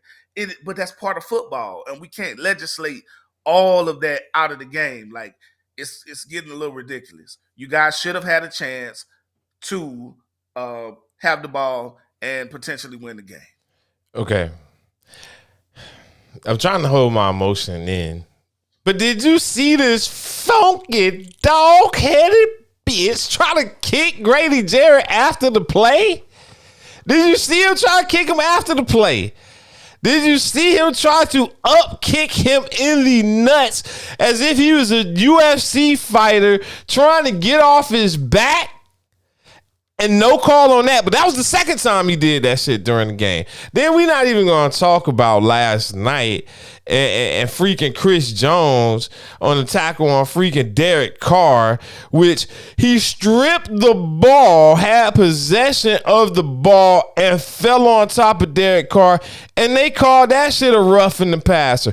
You ain't even got the ball no more. Now you a defender. You ain't even a passer no more, to be honest. So if we talking about the letter of the law, and I'm not getting on you because I understand what you're saying, but if we talking about the letter of the law, they ain't even following the letter of the law because, again, matter of fact, Pat Mahomes got hit the exact same way in the fourth quarter that Grady Jarrett hit Tom Brady, and there was no flag called.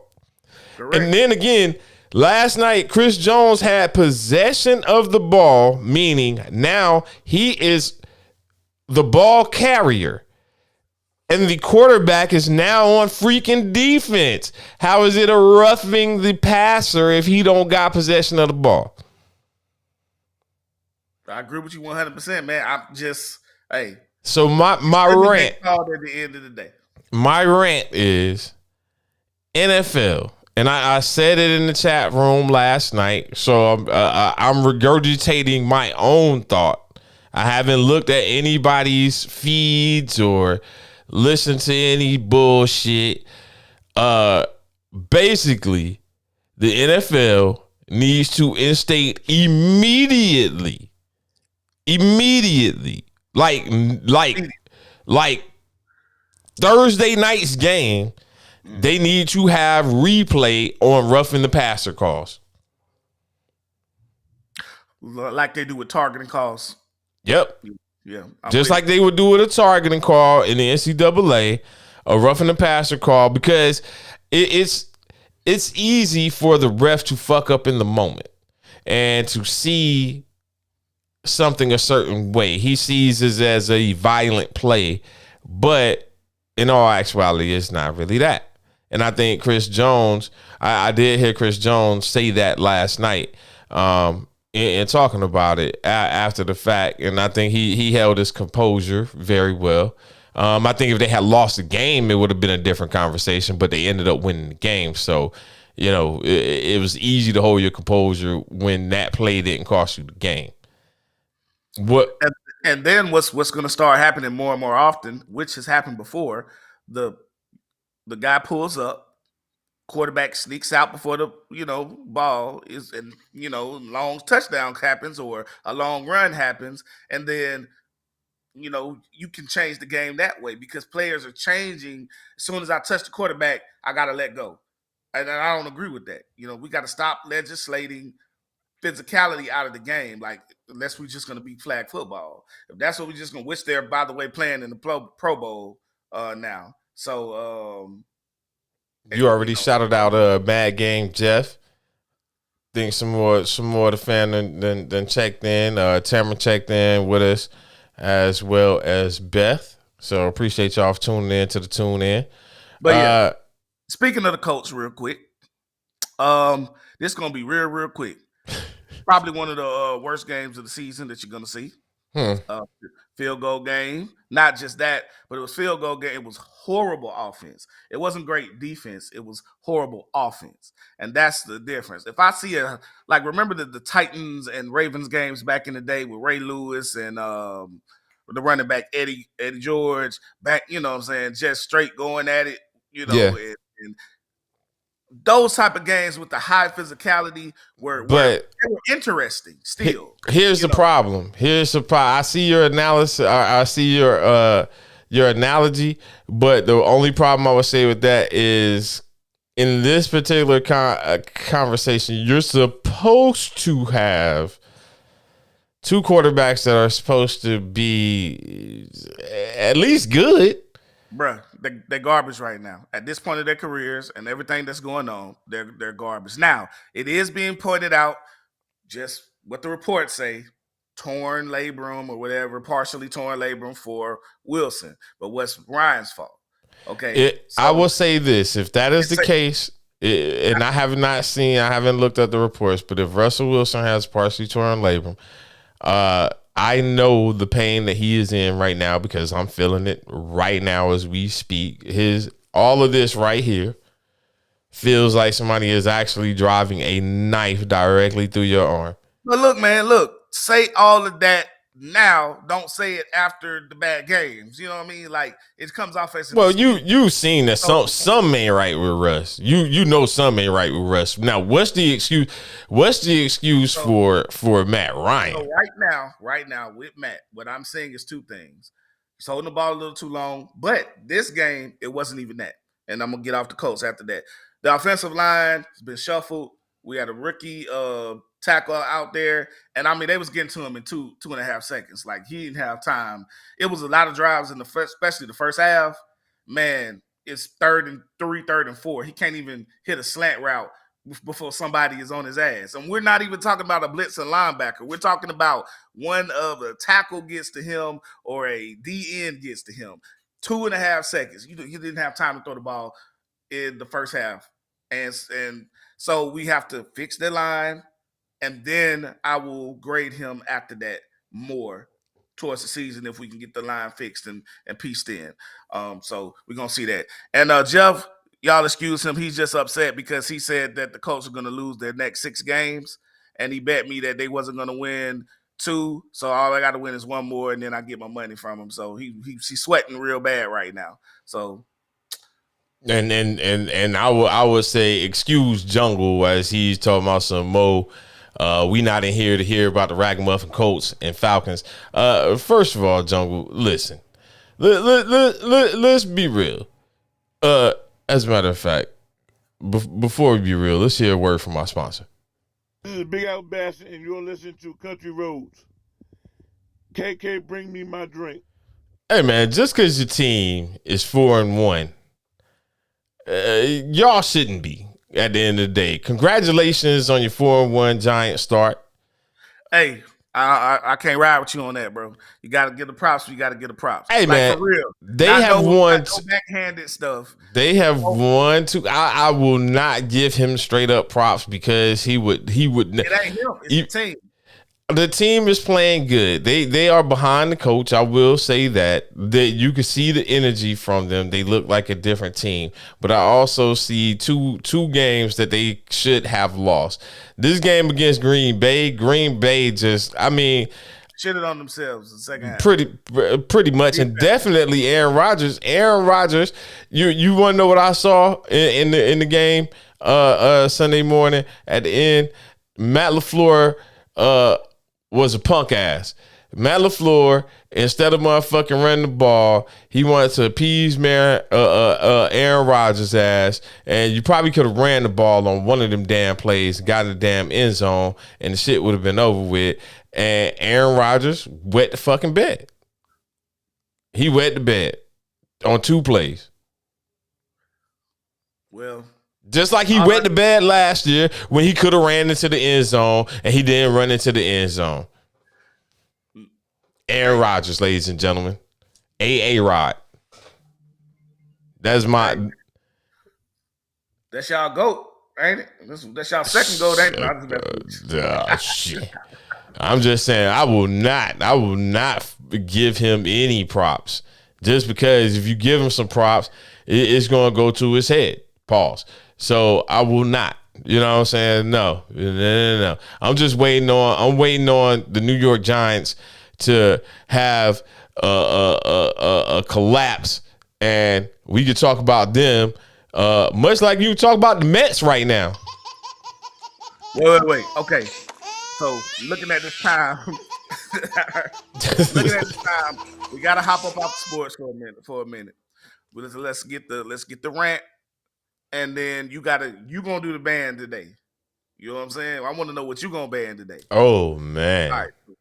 So my rant right now is, I hate I know motherfucker. I'm gonna let that sit for a second. I hate I know motherfucker. I hate I know motherfucker. You know that person that no matter what you say to them or what you talk to them about, man, I know. Man, I know, man. I got it. I know. It don't matter what it is. You know what I'm saying? It don't matter what it is. Whether you talking about finances, you talking about life. Yeah, you know, right? You I know. What I'm saying? I know what you're talking about, bro. I know. I got it. But see, maybe I wouldn't be so upset if the results of what you're doing show that you know. But some niggas just don't want to listen to nothing that anybody else got to say. And we got to get past that mindset. We got to get past that because, for instance, this is coming from this type of situation. It ended up being in this case, it was a lady that I know. Now, she works as an EMT. So I don't never say nothing to her when she talking about like health stuff and you know and stuff about body and biology, stuff like that. I don't say nothing. Talking about rest the line doesn't get mentioned too. Oh, but okay, so yeah. To get back to it. Oh yeah, so she's an EMT, like I said. And then, but she ended up losing her house, bad money type of situations kind of thing. You know what I'm saying? There's a lot of stuff. You got to move it with your grandma, all this type of stuff. And then, you know, everybody has situations, but from knowing her, I've heard the story over and over again. There's bad decisions. Like you in the club, you buying alcohol, you doing all this type of stuff, you going on trips and stuff, but you're not paying your bills type stuff. So if a financial situation comes up and somebody says, hey, you might want to do this, this, or this, it probably shouldn't be a I know. You feel me? Yeah. So I'm like, if you knew, would you be in that same situation over and over again that you in? Or maybe you know and you just don't have the ability to do it. Because you can have knowledge, but can you actually do what it is? See, when we're in the military, it's a thing called OJT. It's just basically on-job training, wisdom, experience that you get. A lot of officers come in, they have the book knowledge, They tell you how to do something, but that doesn't mean you know how to do something. So maybe instead of being that I know person, maybe listen, and maybe you can applicate it to your life. You know what I'm saying? A little better. That's all. And that's my rant. That's my rant of the day. Hey man, I'm gonna give my rant. Fuck it, I'm gonna go early. So it's come to my attention. It's nothing that has newly come to my attention, but it's kind of sort of started to piss me off. As I roll past gas station after gas station after gas station, I'm noticing an influx of prices. I literally within a mile range, I saw gas prices that ranged anywhere from $3.14 to $3.97. Now, what I'm trying to understand is, how is gas $3.97 anywhere? Number one, and if gas is that price, why is that not the price everywhere? So same gas station brand, but different place. I'll get into my rant later on. I will carry on my rant later on, y'all. We're gonna take a quick break. When we come back, we got some special guests that's sitting in the waiting room waiting for us. So we will be right back. Right before we pull off, let me just address this real quick. What you got? So I can't speak about Russ's line because I don't know as much about the team. I know about the line that Matt Ryan and the quarterback is, because that's the team that I follow all of the time, and I know who the linemen are, where their places are supposed to be. So that's why I didn't say anything about Russ. But I did point out his injury is what they're saying is the reason why he's having some issues. So usually when we do our little sports back and forth, we're not going to talk too much about the other team. We're only going to address our own team because we not really here to talk about sports too much, but we always want to give each other some flack or kudos. So that's why we jump into our sports conversation. Most of y'all don't want to hear nothing about UGA, but we're going to talk about UGA anyway. You know what I'm saying? So we just jump into our own little sports conversation to point out our teams, because most of y'all aren't going to point them out anyway. Y'all not going to talk about the Falcons. Y'all not going to talk about UGA. Y'all not. Nobody should be talking about the Colts.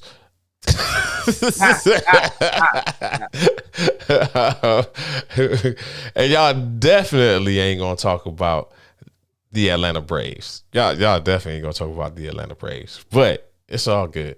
Hey, when we come back, we got a special guest that's going to join us on the, as he called it, the lukewarm seat. We'll be right back. Oh, you have so much music. Who are you listening to?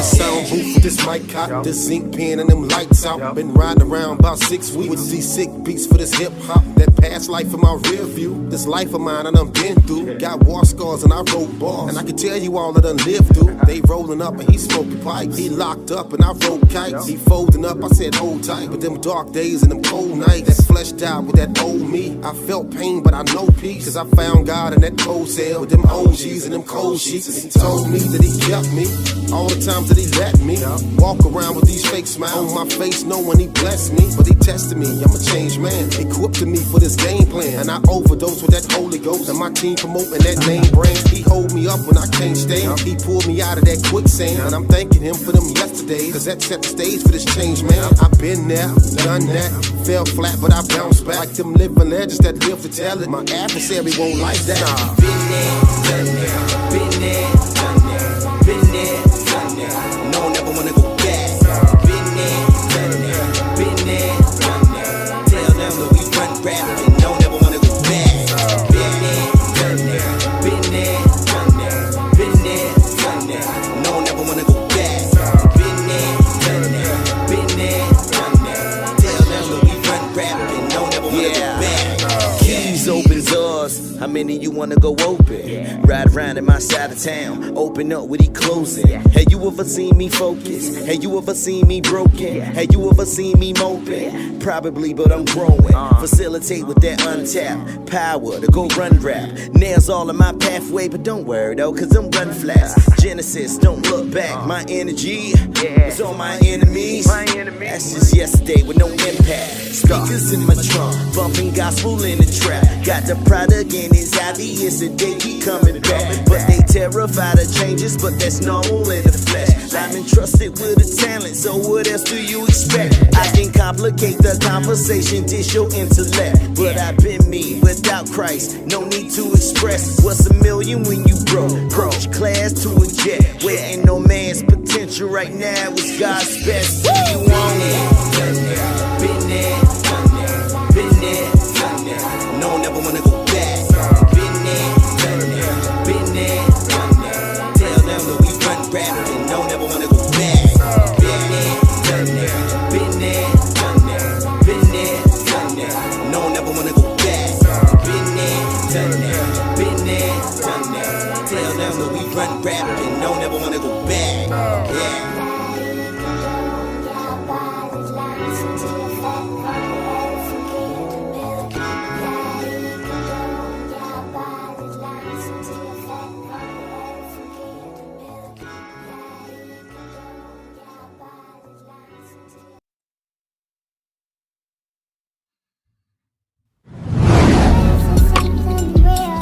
Yo, this your girl Laffy T. Holla at our boy Melvin at Bay 11 Automotive at 1455 General Arts Road Northwest in Conyers, Georgia. Don't take your cars nowhere else. You'll definitely regret it.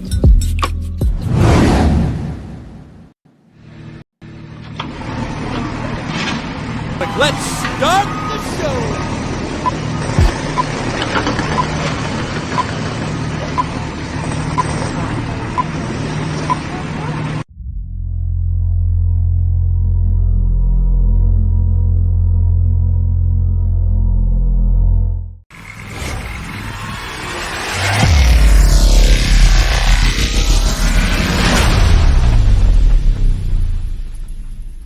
This is a podcast.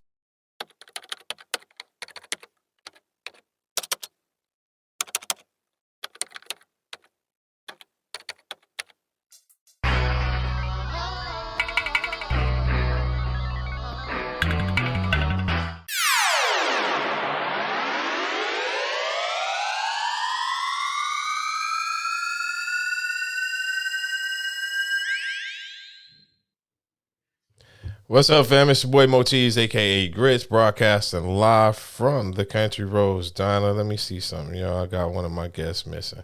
One of the most important is missing. Why? Let me see something.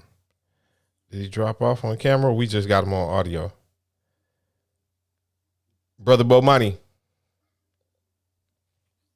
Unknown caller.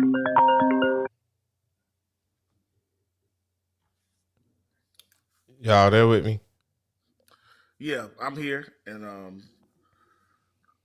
let me see if we go to a 3-cam. I think Brother Bomani's camera is off. Is what the problem is right now.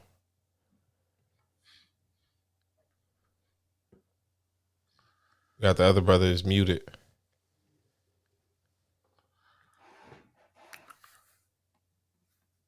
all right, y'all unmute your cameras and your phones so we can hear y'all. Then you got yourself muted. There should be a button to unmute yourself.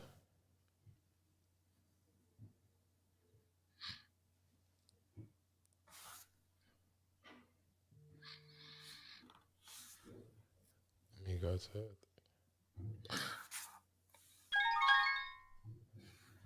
All right, bro. So while they're working on getting it on, so we don't have too much dead space. Um, these guys, man, are from the city of bringing up Columbus, Georgia. They do emergency preparedness as well as community activism, and they're here today. They're going to tell you who they represent as well as what they have going on in the city of Columbus and other places. So as soon as we can get these technical difficulties done, so I think. All right. Okay. All right. I'm gonna wait for them to call back in. Yeah. We'll see. So for what I know about them through my research and seeing them at different events, is they are both of these gentlemen are very active in the community. All right. All right. Can we hear you now? Can you hear me, fellas? Yeah, we got you. We got you. We can't hear Brother Bomani. I think we need Brother Bomani just to jump right back in. So, Brother Bomani, if you can hear us, we should be able to hear in him. the waiting room. I got him on camera. I assigned him to a camera. He said he in the waiting room. Let me see. All right. Well, while he's trying to pull him up, tell us who you represent, your name, and who you represent.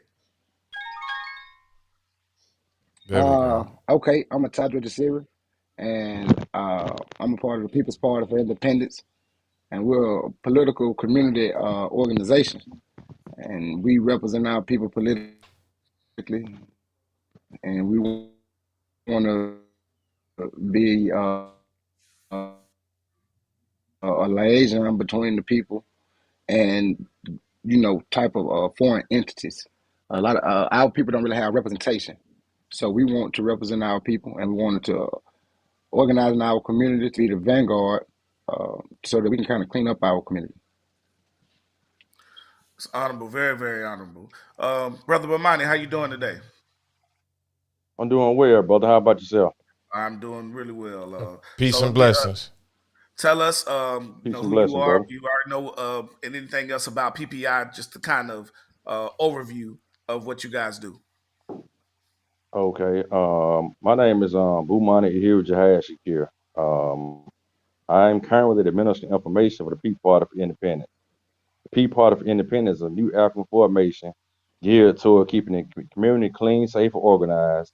We want an own controlled operating community we exist in. So we believe in land and basic independence. So what we're doing, we are building institutions that our people need, such as the community center that we have right now currently. We want a hospital, we want a bank, we want a school, we want different things like that, you know what I'm saying, that our people need in order to better themselves, you know what I'm saying? And that's what we basically doing right now in particular, right? We founded upon a principle of deep C, which is defense, educate, politics, and culture.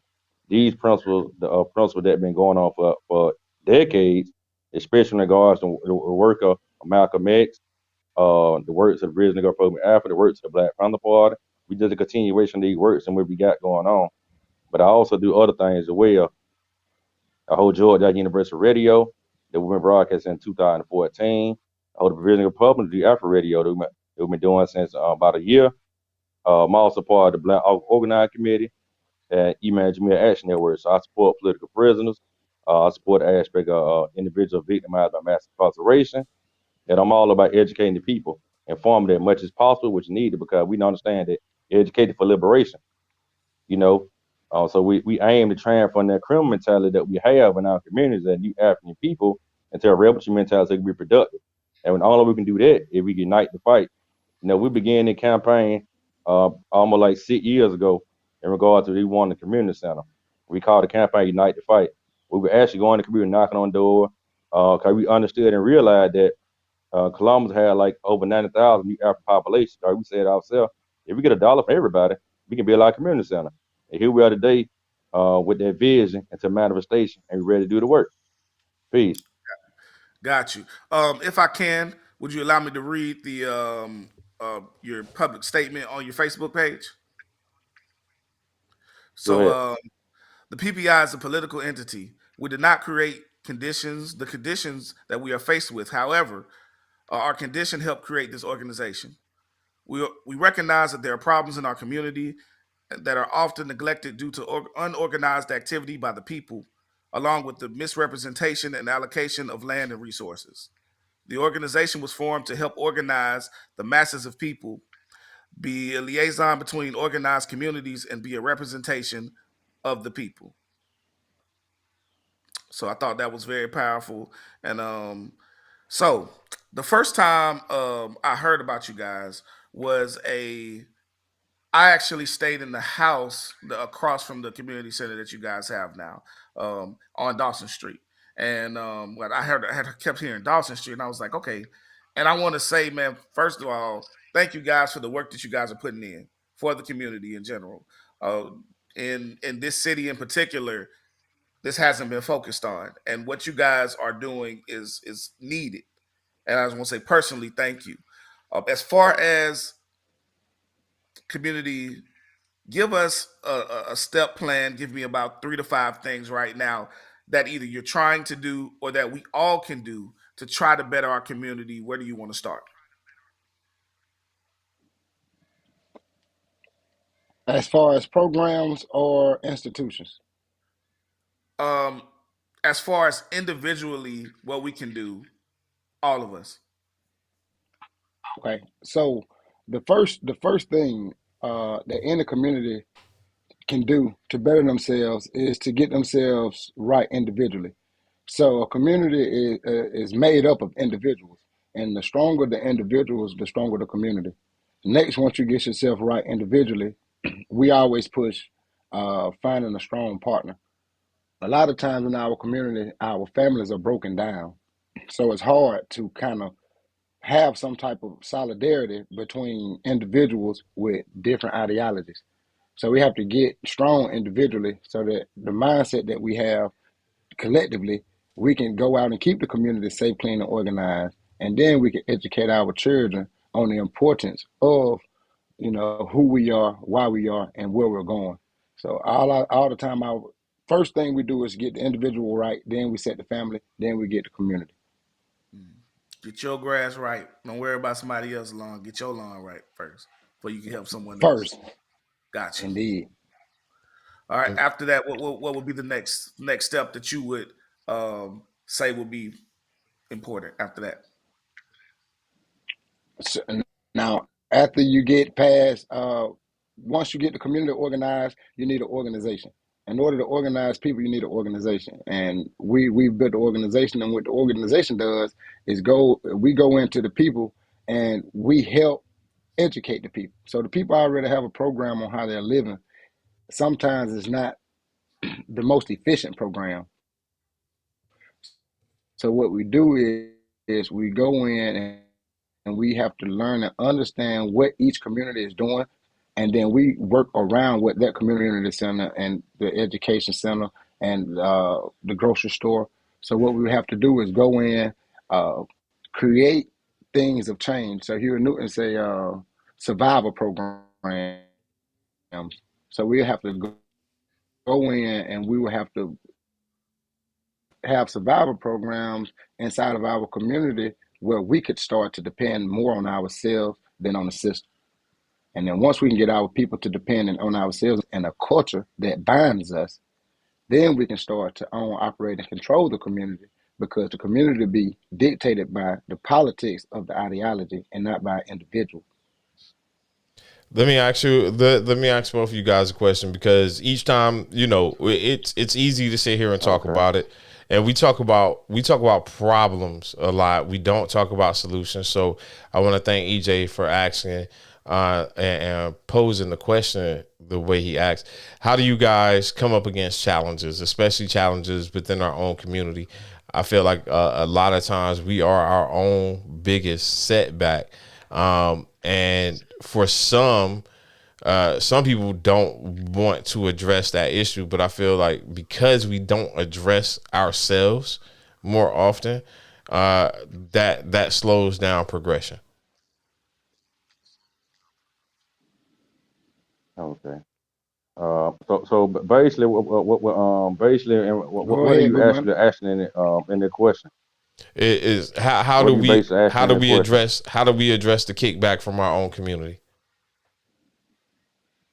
Well, one of the things I always look at and tell the other comrades that a lot of times, the majority of the time, you're gonna hear keep rapping to people. People gonna say things. They're gonna talk trash, and they're gonna be engaged in certain activities, right? And the focal point of everything is work with the people that you can work with and be successful in their endeavor, right? Because we come from a type of people that we believe everything their oppressor says. We feel what their oppressor says. So when we talking about building something that's productive for the new African community or the African community, the black community in general, we got to be a beacon of light. We got to show them by example what exactly what we're doing. And if the people see something to benefit in it in your program institution, they will get involved with it, right? And then another thing I look at that we too busy listening to what society says. Oh, they gang members, or they criminal, they dope man, they this and that. But in all actuality, they are people just like us.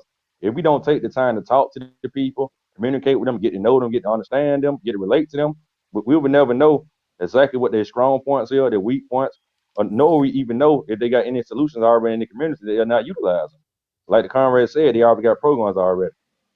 If we go into the community and talk to them, have fun with them, eat with them, drink with them, just part with them, just associate with them, communicate with them in general, we'll learn more about their community because we're assessing the community, and our thing is to come in to be an aid and assistance to them, so we can make things better, not only for ourselves but for the overall community in general. And we want to liberate these communities, make these communities self-sufficient, so that we can have the program, institutions, and everything that we need to survive while we there. So it's a lot of different things I look at in regards to, like the main thing about it that um, we truly got to be devoted to what we say we're a part of. If you take an oath an oath to anything, you got to be that's your life. You take a bond and say that's your life. So wherever we commit to, we got to move it in a particular fashion and be successful in what we're doing, and not think about the failure, but think about the success and think about the future in regards to us. So we all older now. So men are have children, some might have grandchildren. So we gotta look at the future in regards to what they got going on and how can we benefit to them, at least some kind of legacy, an institution. Institution is not just the building that we had, the embassy, but institution, a way of thinking, a way of being. It's a culture, a lifestyle. If we talking about being a revolution, we talking about changing things, changing the social condition, the cultural, the economic, the military conditions, change the political conditions, and also change the spiritual condition within our people. You know what I'm saying? Because that spirit is something that we actually need within our condition, a spirit of resistance. We have resistance since we've been here since 16, 19. Even before then, we resisted because that's our way to be free, to be people of nature, to be free people, to be people that are based upon land, based upon community, be a community people. So our thing is to build a community. You know, that I end right there. That's my little spiel on the situation. But it can be more, but Gotcha, that's just gotcha. my little spiel. So let me ask this to direct it in a certain way. The gentleman earlier was talking about the allocation of funds and how there's some organizations or some institutions that they haven't been done right, and you guys come in and make it where I guess you get more for your dollar, you get more for your time, your energy. How do you guys do that, or could you give me an example of where you work with an already established community thing or something, and you, I guess, make it better? Okay, I know I just came out and came back in, but we're talking about working with uh, an entity or community that's already established and making it better, correct? hmm What you was talking about earlier about how you guys come in Okay. and yeah. Okay, so what we do in one particular case, it was a community over on 6th Ave in Uptown Columbus. And what we did was we occupied the community because a couple of Conrads stayed there. And it was already a program on how the people live. It wasn't efficient though. So what we did was we knocked on all the doors in the community, a couple of Conrads. We knocked on all the doors in the community and we had a community meeting. And when we had a community meeting, we had to let the people know that in order to keep the community safe, clean, and organized, because there was a lot of drugs, there was a lot of shooting, a lot of fighting, and a lot of it came from the outsiders coming into that community. So once we had a community meeting, we set up a coordinating committee. A coordinating committee is something similar to a neighborhood watch, but it isn't government controlled. It's controlled by the people, for the people, for the people that stay in that community and want their community to be safe, clean, and organized. And we'll come together and we met once a week, and then we started a patrol. So a lot of time in the black community or the new African or African community, crime starts around from like 9 to 6 in the morning. We went and told the community that we want to patrol our community from that time. And if you've seen a lot of new African, black African brothers walking in the community, don't call the police because we are only there for protection. And the community agreed and it worked out. The community started sharing resources and putting economics together, and we started having community cookouts. Uh, People in the community start bettering their home because the skill sets of the community start coming together. So people start fixing on each other's homes, fixing on each other's cars, making sure each other can get to work or to the grocery store. And that community became thriving until we left. So that's just a small example of what we could do on a small scale with just a couple of people. If we can get more, 100 or so people, we could really change our condition and position in society. So let me ask you this, bro, because I'm sure y'all going into the community, and as you said, there were already some things going on in said community that you were trying to clean up. I'm sure everything was not kumbaya. Give me a little more, of a vivid picture of how that cleanup went. Okay, so the first week we came in and we cleaned it up right with the trash, and we started our patrol. The first weekend of our patrol, we started from 10 p.m. to 4 a.m. Right after we got off patrol, a brother got shot and robbed while we was in the house talking about the patrol. A brother got shot and robbed. We had to run over there, hold him. He was bleeding. We had to call. That's why I say emergency preparedness. We had to know how to make the brother stop bleeding so he can just hold on for life until the ambulance comes.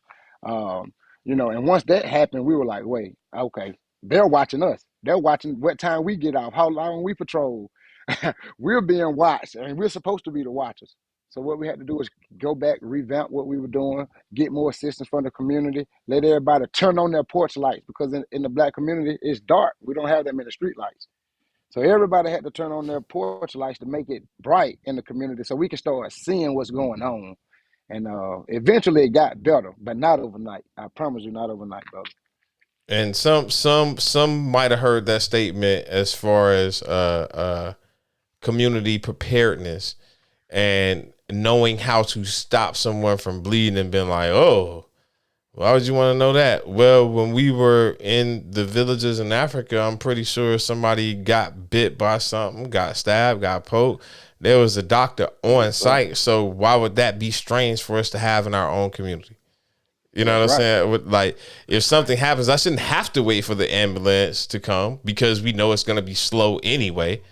There should be someone in the community that's a quote unquote healer, as we would have called them, to come in and to figure out how to assess and help that situation. So I love what you said there. Bro Bomani, you got something you want to add on to it? What I wanted to say is that, we had to patrol our own community, right? The state, the police, the FBI, those are outside entities that only benefit from our capital and slave labor. So we got to patrol our own community, right? If we talking about our community we living in, it's us that live over there, it's us that stay over there. So we got to be in that community, patrolling it, making sure it's clean, safe, organized. And the first thing about that is that they have to do education, communication. A lot of times in our community, we don't screen away from the communal aspect of things. We can stay in the community 10 years and don't even know who your neighbor is, even know your neighbor name or even talk to them, right? So we got to have a conversation in regard to who everybody is. Even if you're going out door to door, you're going about door to door, you know what I'm saying? Just talk to people or give them a flyer, or going door to door and invite them out to an event, or going to door and ask them on the scene, like if everybody, if we go, let's say we in the community, if we go knock on everybody's door and ask them, what exactly would they like to eat if we have a community cookout or a community dinner or whatever, or we go to the community, knock on door at people, we want to start a community garden. Where would everybody like to go? What are people's skill sets? What are their time is? Things of that nature.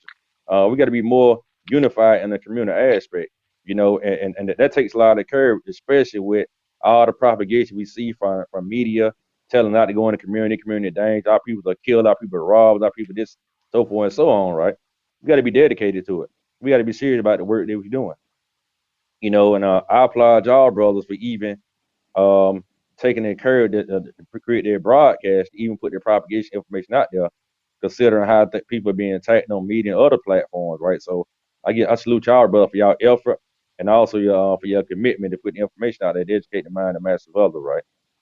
I salute y'all, brother. I would say it's important for me to it's important for me to carry out my mom's legacy. Y'all both from Columbus, right? Well, you can say I'm from Harris County.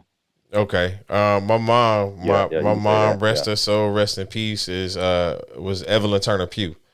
So she used to be on city council, mayor pro tem.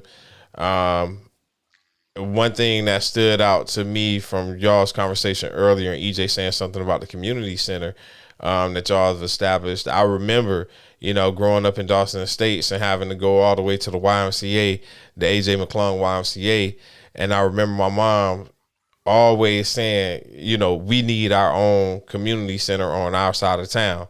Now, I don't know how Shirley B. Winston has been holding up, or I know the last time I was there, they were doing some work on it.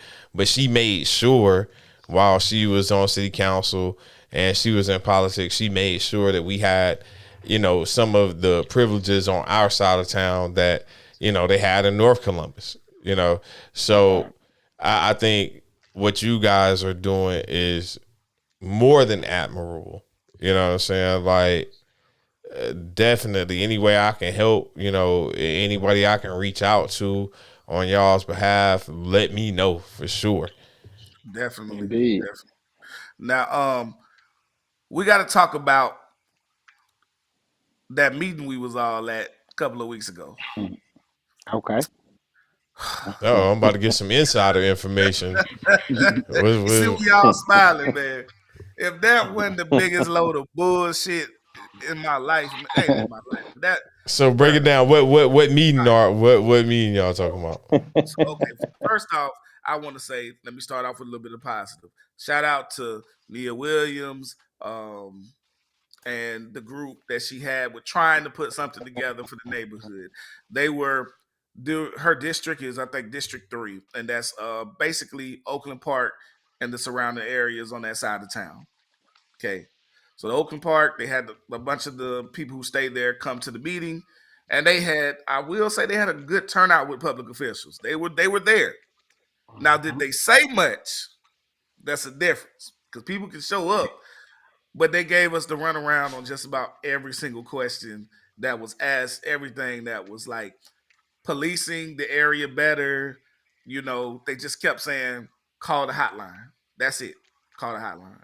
So then when stats were brought up about, well, it's hard to call the hotline because of these reasons, and you guys want so much information, and then sometimes it doesn't end up being anonymous, they kind of just pass past that. You know what I mean? And it's just so many things. We kept looking at each other like every time some BS, we just, here we go again. Like, tell me some things you had a problem with in this meeting. Now, it wasn't the people who put the meeting together that was the problem. It was the city officials that was the issue. So let me say that. Yeah. One thing that I seen was he would say the police are not in our communities to protect and serve. That's their job. They're supposed to protect and serve. However, nowadays the police is there to protect property. Mm-hmm. So now what they're doing is, they're there to just monitor us. They're trying to make sure we're not messing up other people's property. So they're not there to protect and serve anymore. And why would we bring them inside of our community to observe us and manage us and to make sure that we're not getting out of line when we can protect ourselves? So anytime I go to a meeting and they have a lot of police and sheriff there, I really believe that they don't believe in the community, because grown men are supposed to step up and protect their community, whether it's an internal threat or an external threat. That is true. Also, things that were brought up were the amount of time that even when you do call them, the amount of time, obviously, in certain parts of town that it takes to get there. Why is there a police station within a 3-minute drive, but it takes them, 20 minutes to get to your house? Things of that nature. And the we just had, remember they were talking about the car clubs and the people speeding up and down and things like that. No disrespect to these car clubs or nothing like that, but that was a neighborhood issue. They were worried about children getting hit in that area, correct?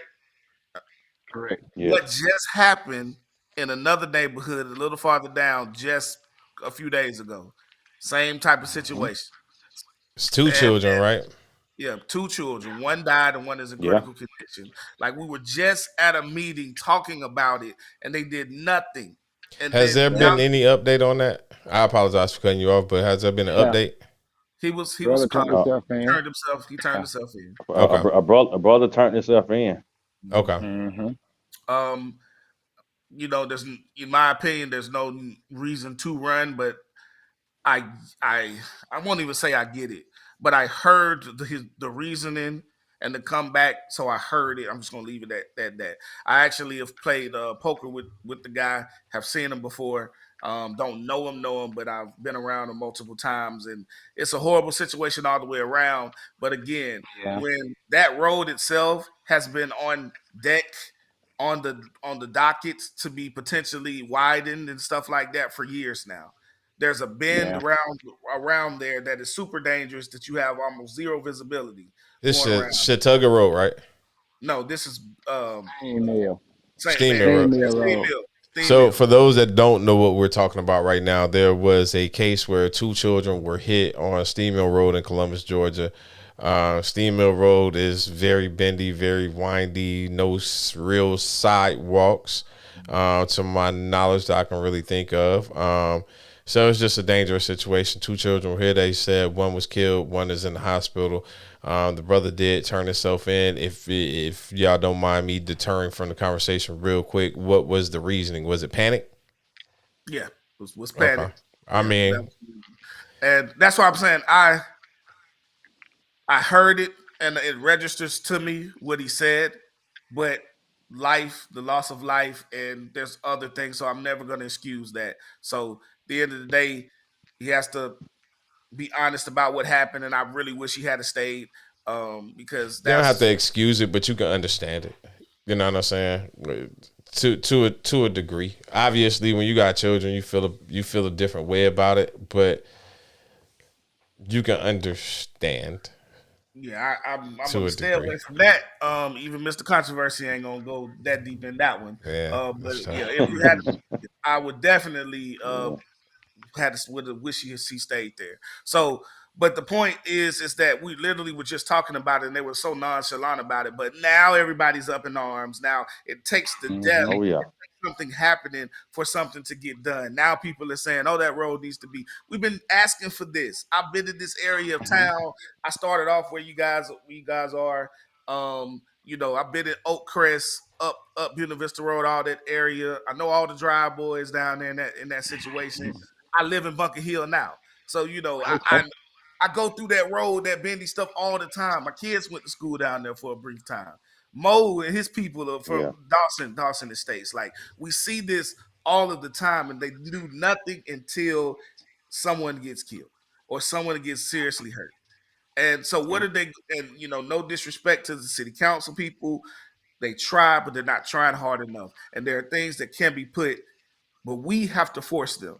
We have to honestly Yeah. be like, we have to be there. First of all, there's not enough people There you coming to go. There's not enough people. Why aren't we showing up to these meetings? How I'm asking you guys who are activists, who are out here, how can we get more people to show up? What do I need to do to help get more people to show up?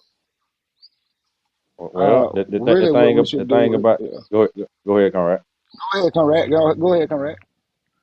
The thing I want to say, like the majority of the time, why people don't come to the meeting because there's nothing. They feel like there's nothing beneficial for them in regards to their community. There you go. And just like the Conrad said, if we having a meeting to my building the community, and all the people in the community, and all the people in the meet are the people that are oppressed community, or keep the community to a certain state, of not growing and no develop, the people not gonna come, right? You know, in certain situations like the meeting that took place, it was at a community center, but the police are right there in the community center, you know. So people always feel a certain way about that because especially we're going to see police brutality on TV, on media, on movies all the time, right? So the people are not trusting these people to come in the community and talk about building the community when they be seeing years and decades of people in the community getting killed by these same entities. They say they want to help the community. So You it's know, almost so a sense of they're one of the main intimidation. things in regard to that. I was gonna say it's Exactly. almost a That's sense what of it is. intimidation at the meeting. Intimidation and not trusting. Yeah. Yeah. And on They and on don't the, and on the, people don't trust them. and on another note, instead of going, see, our people say we're getting taxed, so our tax money should show. So the taxation without representation argument. Um, so what we're saying is, if it's not showing, how about we dictate what's going on in our community? No one is stopping us from rebuilding our community. No one is stopping us from organizing our community. No one is stopping us from creating a political code that we go by inside of our community. You can go to Little Italy, you can go to Little Mexico, you can go to Little Havana, and they have a whole culture on how they live that isn't exactly how America is set up. We can do that same exact thing. We don't have to depend on city officials. We don't have to depend on nobody. We can buy land of our own, set up our own institutions, and then we can govern ourselves. And that's what the PPI is about. Facts. Yes, sir. How can the people get in contact with you guys? Are you guys on social media, or how can they contact you? Go ahead, Conrad. Well, we have an Instagram page up on the title People Part of Independent, and we have a Facebook page on the title People Part of Independent. You go on our Facebook page and see some of our events, our activities, some of the things we did in the past, some of the things we do in the future, and present as well. You know, we made our grand opening to our community center called the Embassy August the 14th. And August the 15th, we had a whole week called PPI Week. PPI Week geared toward our principles, which is deep C, which is defense, education, economics, politics, and culture. So on that Monday, we had an event geared toward defense, what was an emergency pregnancy seminar. We also had a female component from our sister who was a doula in regard to emergency birth. Okay. And then that Tuesday, we had a opponent geared toward education or secondary education. Well, one of our sister is a scholarship coach. He talked about the aspect of getting in college and university without going through the student loan. We also have a proponent of that in regard to one of our sisters talked about homeschooling the people from the average interest standpoint. And also another sister talked about how you can utilize the American academic system to get them to do certain things for the community and for the parents. Then on that Wednesday, which was the economic aspect, we had an aspect in regard to business ownership, crop economics, and finance. Then that Thursday, we had a aspect in regards to unity and not vision in regard to our a vision of unity, where we talked about different things that the model of Market Garvey, the model of Elijah Muhammad, the model of British Republic of Africa, the aspect of how the Will Lynch letter has manipulated us from a psychological aspect, even though a letter is fictitious, but they have a realistic standpoint. Then that Friday, that was politics. And then that Saturday, that Friday we had a culture aspect in regard we talking about meditation, yoga, healthy eating, aspect of being physical checkups, community garden, agriculture, you know what I'm saying, health, exercise, and training your body and mind so we can be one. That was on the culture aspect. That's the deep sea. And then that Saturday we have a African family ball. Our family ball will be geared toward the aspect of commemorating family, uh, our union, and just showing love and having fun with each other.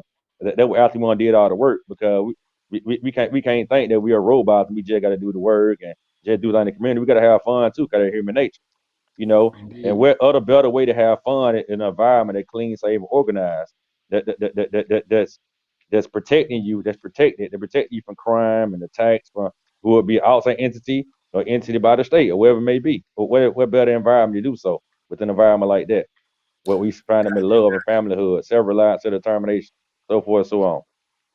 So we have a couple of questions. They want to know how can they donate to the movement. So we have a cash app. The cash app, our cash app name is DTHEPPI 1515. DPPI 15, and you can donate there. And like the comrade said earlier, we have a campaign going called Unite to Fight. We think it's a little over 45 million black people in America. We feel like if we can get $1 from each one of them, we can start to build our nation. $45 million is a good way of getting started. I was gonna say what we're gonna do, EJ. I want you to make sure, and I just sent it to Brother Bomani.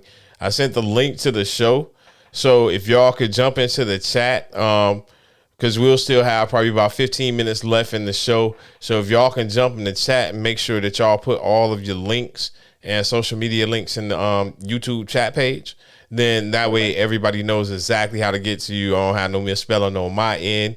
They don't have no misspelling on their end. They can click right on the links, man. I definitely, man, I look forward to meeting y'all in person, actually, and getting some work done with y'all. Definitely. Indeed. We're going to have to link brother. They're a vibe, but they are both a vibe. But both times I've seen them. But not only just that, they really, really, really, really are about what they're living. You can see it. It's not just social media, and then you don't hear nothing. They're out here in these streets. And I hear all the time from people. I've heard from Avanchi, an artist out here. She knows you guys. She's so much positivity. That's how one of the first ways I heard of you guys. So please continue doing what you're doing. And I definitely, anytime you need my voice for anything, because that's mainly what I can provide. If you need my voice for anything, I got y'all. And just hit me up. Thank y'all very much. You got anything else for Mo? Now I was gonna say, Brother Bomani, you got my information now, bro. I don't even want to mess up your name. Say it for me. Is it Atiwi or Atadwe, brother? Atadwe Jasira. Atadwe. I was close. I was close. Nah. All right, so I'm gonna begin with y'all on the body transformation stuff. So you know what I'm saying? Because that's what I need. The first thing I need. So I definitely could be coming y'all with it, brother. Okay. I see. We gonna have to get y'all back on for a whole nother segment on body transformation. Hey, I'll be down in Columbus very soon, so I'll definitely be reaching out to y'all. Definitely want to meet y'all in person, bro. I appreciate y'all for coming on to the show and taking some time out of your day as well. Indeed, bro. Yes, Thank you for we having appreciate us, y'all, nice brother, to meet you man. as well, Keep brother. up the work, man. All right. Hey, y'all, we're going to take a liberation, brother. Quick, y'all heard it. Quick commercial break. When we come back, we're going to do our rants real quick, and then we're going to get up out of here. Appreciate you for tuning in to Country Roads today. We'll be right back.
Let's start the show.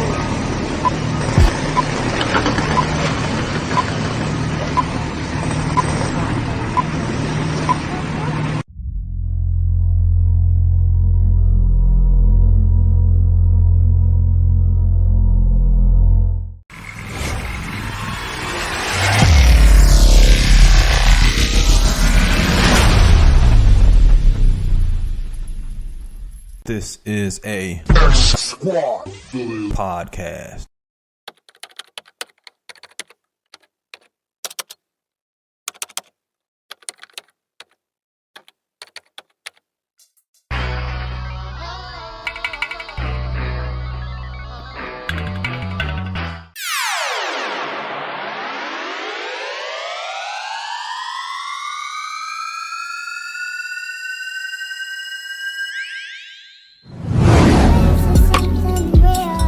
Yo, this your girl Life T. Holla at our boy Melvin at Bay 11 Automotive at 1455 General Arts Road Northwest in Conyers, Georgia.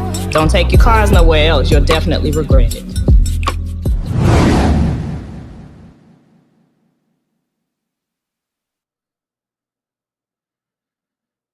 All right, folks, we back. Last 15 minutes of the show. We got to go ahead and get our rants in and what we going to ban. I was getting my rant in earlier, and I was talking about gas prices. Not only are the gas prices fluctuating from gas station to gas station, so I recorded 4 different prices in a 5-mile stretch at all Citgos. So number one, I'm trying to figure out why the fuck are there so many Citgos on this 5-mile stretch. Number two, who the hell are setting these gas prices? And the thing that I want to ban, so it's a rant and a ban at the same damn time. How in the hell is there a different price to pay at the pump versus paying in cash, like motherfuckers walking around with cash?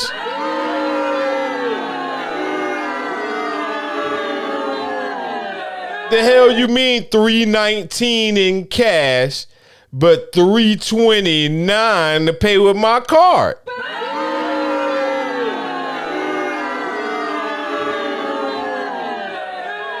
Let me tell you, gas station owners, something.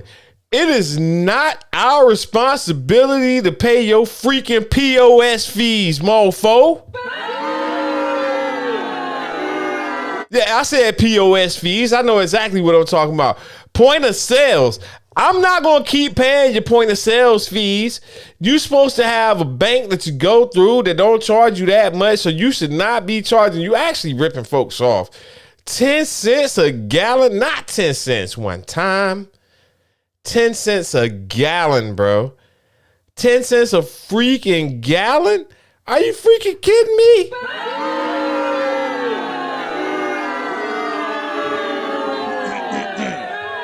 So I would like to ban different prices at the gas station for cash versus card transactions. Well, damn. So, I agree with you 100% on that, bro. I feel you. It don't make no sense. But I'm going to tell you something that pisses me off a little bit even more than that. When you go to the grocery store and they don't have no motherfucking cashiers, why do I have to do my own self-checkout? I don't understand that. Why? I am paying for that. That is why I'm coming to your store for. If I wanted to scan my own shit, you know what I'm saying, I probably wouldn't be at that type of store. I want the grocery store experience. I want to go there, grab my stuff, have a buggy full of, 100 items. I don't want to scan each one individually my damn self. Stop, Walmart, stop being cheap so you don't have to hire people and buying this machine. And now I got to come do my own self-checkout. Then you pissing me off because why you got people watching me? If you're going to make me do it, don't watch me. There's already a camera on the self-checkout. You know what I'm saying? You got somebody in them just looking over. They're supposed to be there if you have some issue or something happens where, something has to be redone for whatever reason. Something crazy. They're not supposed to be there watching you like a hawk and all of that. You trying to count. I went through the line. I was with my 2 kids. Well, 2 out of 3 of my kids, excuse me. Walked through the line. They don't have nothing in them. I got about 17, 18 items. Couple of them were kind of under some things. I understand. I had some big items and I had some little items. Little items was under. I scanned the little items first. I walked through. Some little skinny dude just comes out of nowhere, like flying, like just running, like, hey, can I see your receipt? I'm like, I'm looking. So first thing I do is I look at my son and I look at my daughter. Hey man, y'all ain't, accidentally grab nothing, ain't sliding nothing. Y'all ain't try to be slick or nothing, did y'all? Both of them looking at me. They got the truth look in their face. Nah, we ain't did nothing. We good. So, I'm sorry, kids will be kids. I'm not saying mine necessarily will do it, but I've been a kid before. I snatched a couple of candy bars back in the day or whatnot, But so, all right, I had to check. Once I realized they ain't did nothing, so now I'm like, okay, what you need, bro? He like, I need to check your items. I said, there's like 4 people that done walked in front of me. There's 2 people that's passing me literally right now. You know what I'm saying? So that's cool. So why are you checking me? And so since we always like to do a lot of this color stuff, you know what I'm saying? I seen about three white ladies ain't did nothing that you ain't checked. Got the same amount of items and everything. So, okay. So then my question is this. When I'm literally trying to figure out what's going on, I'm like, is there an issue with it? So he's counting it up and everything like that. It's an item missing. I was like, if an item is missing, then that would be something that hurts me. It don't hurt y'all, so why are you holding me up? Couldn't explain nothing. Now I'm sitting here 2-3 minutes. Turns out something was stuck together. It was a card that was stuck on the bottom of I bought the little sticky things that you put on the refrigerator and stuff, and something stuck together or whatever, so he miscounted. But I'm just like, yo, it ain't that serious, bro. If it was an item missing and you counted 25 and I had 24, then why I'm still waiting? If I'm willing to leave the item behind, leave me alone. My thing also is, if you look at it statistically, okay, we get looked at for stealing, but statistically is Caucasian females that steal the most. If you look at shrink, anybody that's been a manager at retail and bigger places that know what they're talking about, numbers, because they give these classes in anytime you got to be an assistant manager or up. It's actually, statistically speaking, white females that steal the most. So, and are responsible for the most shrink, which is the difference of what you got going in versus the products that you have coming in or that you've sold. So you look at your teal and your negative, most likely that's shrink pretty much. So they looking at the wrong people. At the end of the day, man, listen, and I don't want to get into it too much, but there's such thing as called MOS, meaning marked out of stock. And you get so much MOS mark off that theft is marked out of stock.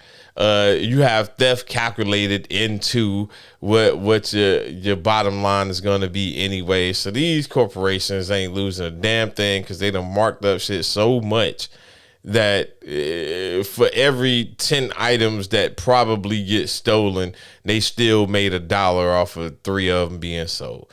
You know what I'm saying? So it kills me when you know what, maybe go somewhere else. It kills me when people in fast food stations act like the food and the damn condiments is theirs. Motherfucker, that shit ain't yours. Give me my extra shit.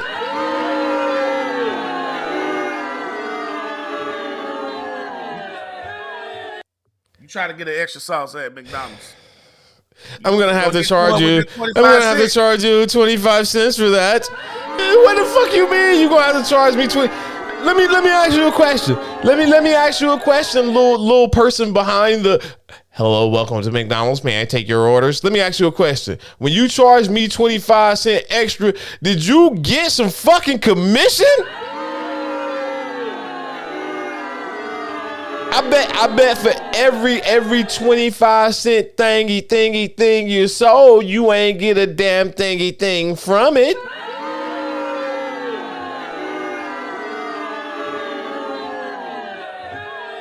But yeah, so self-checkouts, nah, I'm not with it. I'm good. If that's the case, you need to take off some prices because, originally that came with the whole experience. So since it's not, I need a discount. I need a 10 to 15% discount. I don't mind self-checkout per se. Here's one thing I was going to ask in regards to self-checkout. Why the hell somebody got to come over and verify my age to get bid and it's a damn barcode on the back of my driver's license that I should be able to scan to verify my identity versus you having to come look at my shit? Because they just do. They want to make sure. Whatever, man. I'm good on all that. That's why we don't even do it. If you got to do all that, you might as well still have the person. Hey, we got one conversation that we didn't get to that I want to get to with you. I know this conversation will be discussed later on. Make sure y'all tune in. Cooking with the Microwaves on today at 5 p.m. MoeFish and Grits will be on at 7 p.m. on MFG the podcast on YouTube, and then It's a Long Story will be on tonight at 9 p.m. Eastern Standard Time. Me and the fellas just getting the tomfoolery. EJ, I'm gonna invite you into that show if you ain't got nothing going on tonight. You can jump into that one. Hey, one conversation we ain't touch on at all. Again, if you jump in later, we'll get more in depth into it as we limited on time. Draymond Green punched the shit out of Jordan Poole, bro. And me and you, wait. As Microwave was saying, rewind selector. Wait. All right, so we had a good debate in regards to this conversation. So let's go to. We ain't gotta recap the whole what happened. Let's get into the real nitty gritty of this shit. Was it a sucker punch? Number one. No. So, okay, you said it wasn't a sucker punch. First off, when you're talking shit as somebody who talks as much shit as I do, anytime you're talking shit, your job is to have awareness. You better know that anything can happen. Because when you run in your mouth, some people don't take them words kindly like everybody do. Different things are different triggers for people. So it's been said that he was saying a lot, that they both had been saying a lot to each other for a while. So you gotta always know. I don't want to hear that that's my teammate bullshit, because fights have happened, NBA, all that forever. Anytime you are running your mouth, you need to know that something can happen behind it. Society has gotten so weak today that everybody just thinks that, because of computers, you can be behind a computer and run your mouth, but then they forget this ain't the internet, this is real life. So anything can happen. I would say I don't think anybody, a professional athlete, especially basketball player, because they do so much freaking woofing. I don't think that man expected to be damn Superman punched by his own damn teammate.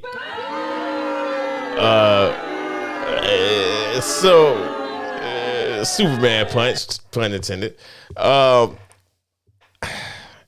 agree with RC in the chat room. Protect yourself at all times.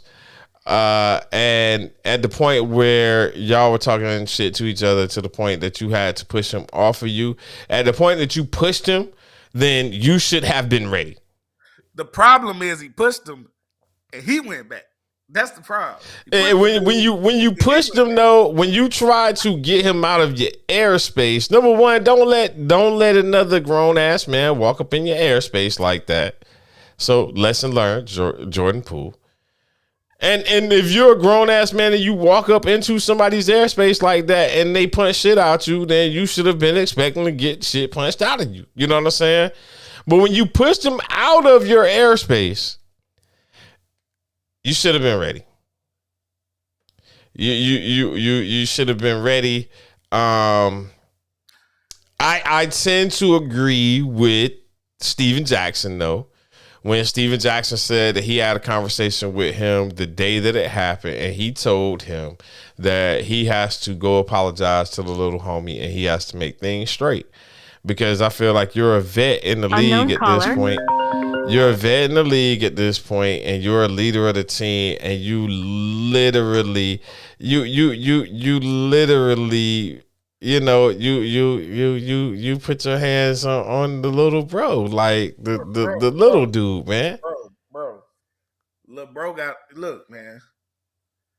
Look.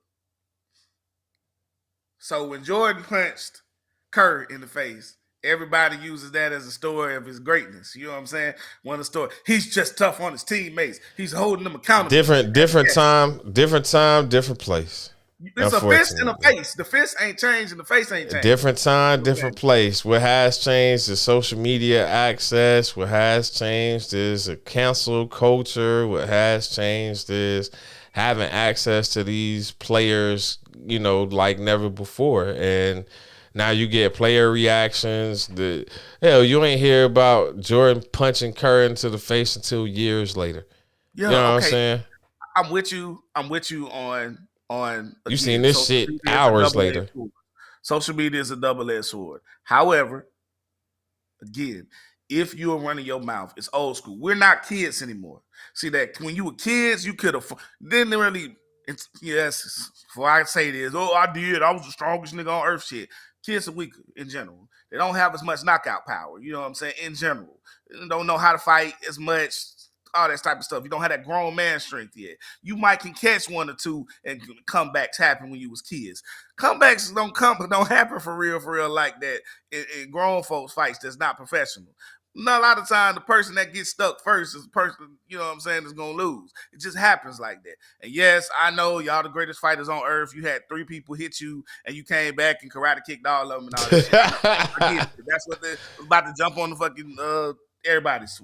Anyway, but in general, you don't have, as a grown man, you cannot afford to let somebody get in your space and hit you first. You know what I'm saying? You cannot afford that. It's too easy to get knocked out as an adult when you're looking at the strength. One good hit on your chin and your temple, get that brain shaking, it's done with. All right, so let's do this. Let's do this on the closeout. So we get up out of here. I got to go see a man about a horse. Draymond Green. Pause. Now, that's a fucking pause moment. Nah, all the pauses you said. For the people that's listening right now that listen to Two Live Stews, they got that joke coming up on Stewie Weekend. And as a matter of fact, before I do this, before I ask this question, I gotta do one thing before I get cussed out. All right, so Stew's Appreciation Weekend going down, sponsored by the X Squad. Friday, October the 14th, Colony Square, Paladin Road, 1197 Peachtree Street, Northeast, Suite 150. That's gonna be happening on Friday. I guess that's gonna be the meet and greet. I think PNP said something about going to going somewhere after that. I can't even think of the name of the spot to have some wings. Saturday, I think this is updated due to the Braves games. You have the Brass Tap, 925 Virginia Avenue. I do not have the time for this, but I think it's at 12 noon.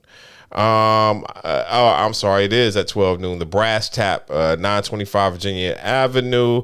Sunday, the official football viewing. People are trying to get together at 11:30 a.m. at Chicago Pizza in Smyrna, Georgia.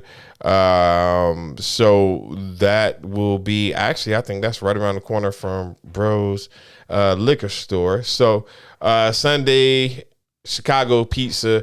I'm trying to see what all I'm gonna be doing, but paying homage to Doug Stewart, Ryan Stewart, as well as PNP just said in the chat room. Real quick, EJ, so your prediction in regards to the aftermath of the punching, Draymond Green, is he a warrior at the end of the year? No, but it's a combination of factors. It's the contract situation. It's honestly, this is the year to get something back for getting rid of him. I'm going to agree and say I don't think Draymond Green will be a warrior. RC said it ain't no coming back after this one. I don't see. I mean, he pretty much said it. The man's family at this point had to see what happened to him. And that spot is Twin Peaks and Buckhead, late Friday night. As she would always say, wings on Bear. But we gonna send prayers up to Bear, uplift Bear right now on the closeout. So Bear, we sending prayers out to you. PNP, we sending strength to you to support our brother. Sending prayers out to Lafi's mom, my mother-in-law. We love you dearly. Hope you feel well. RC, recover well. For everybody that's out there going through something, I'm praying for all of you guys as family. Hey, we always a phone call away. as some of us say, we are the we got. Squad up. We about to get up out of here. I appreciate y'all for tuning in to the Tune In. You might get a pop-up show later on this week. Who knows? Just depending on what happens this weekend, who comes in town. You might see us again. So I'm just going to say happy trails to you until we meet again. It's your boy MoeCheeze, a.k.a. Grits, broadcasting live from the Country Roads Diner. We out.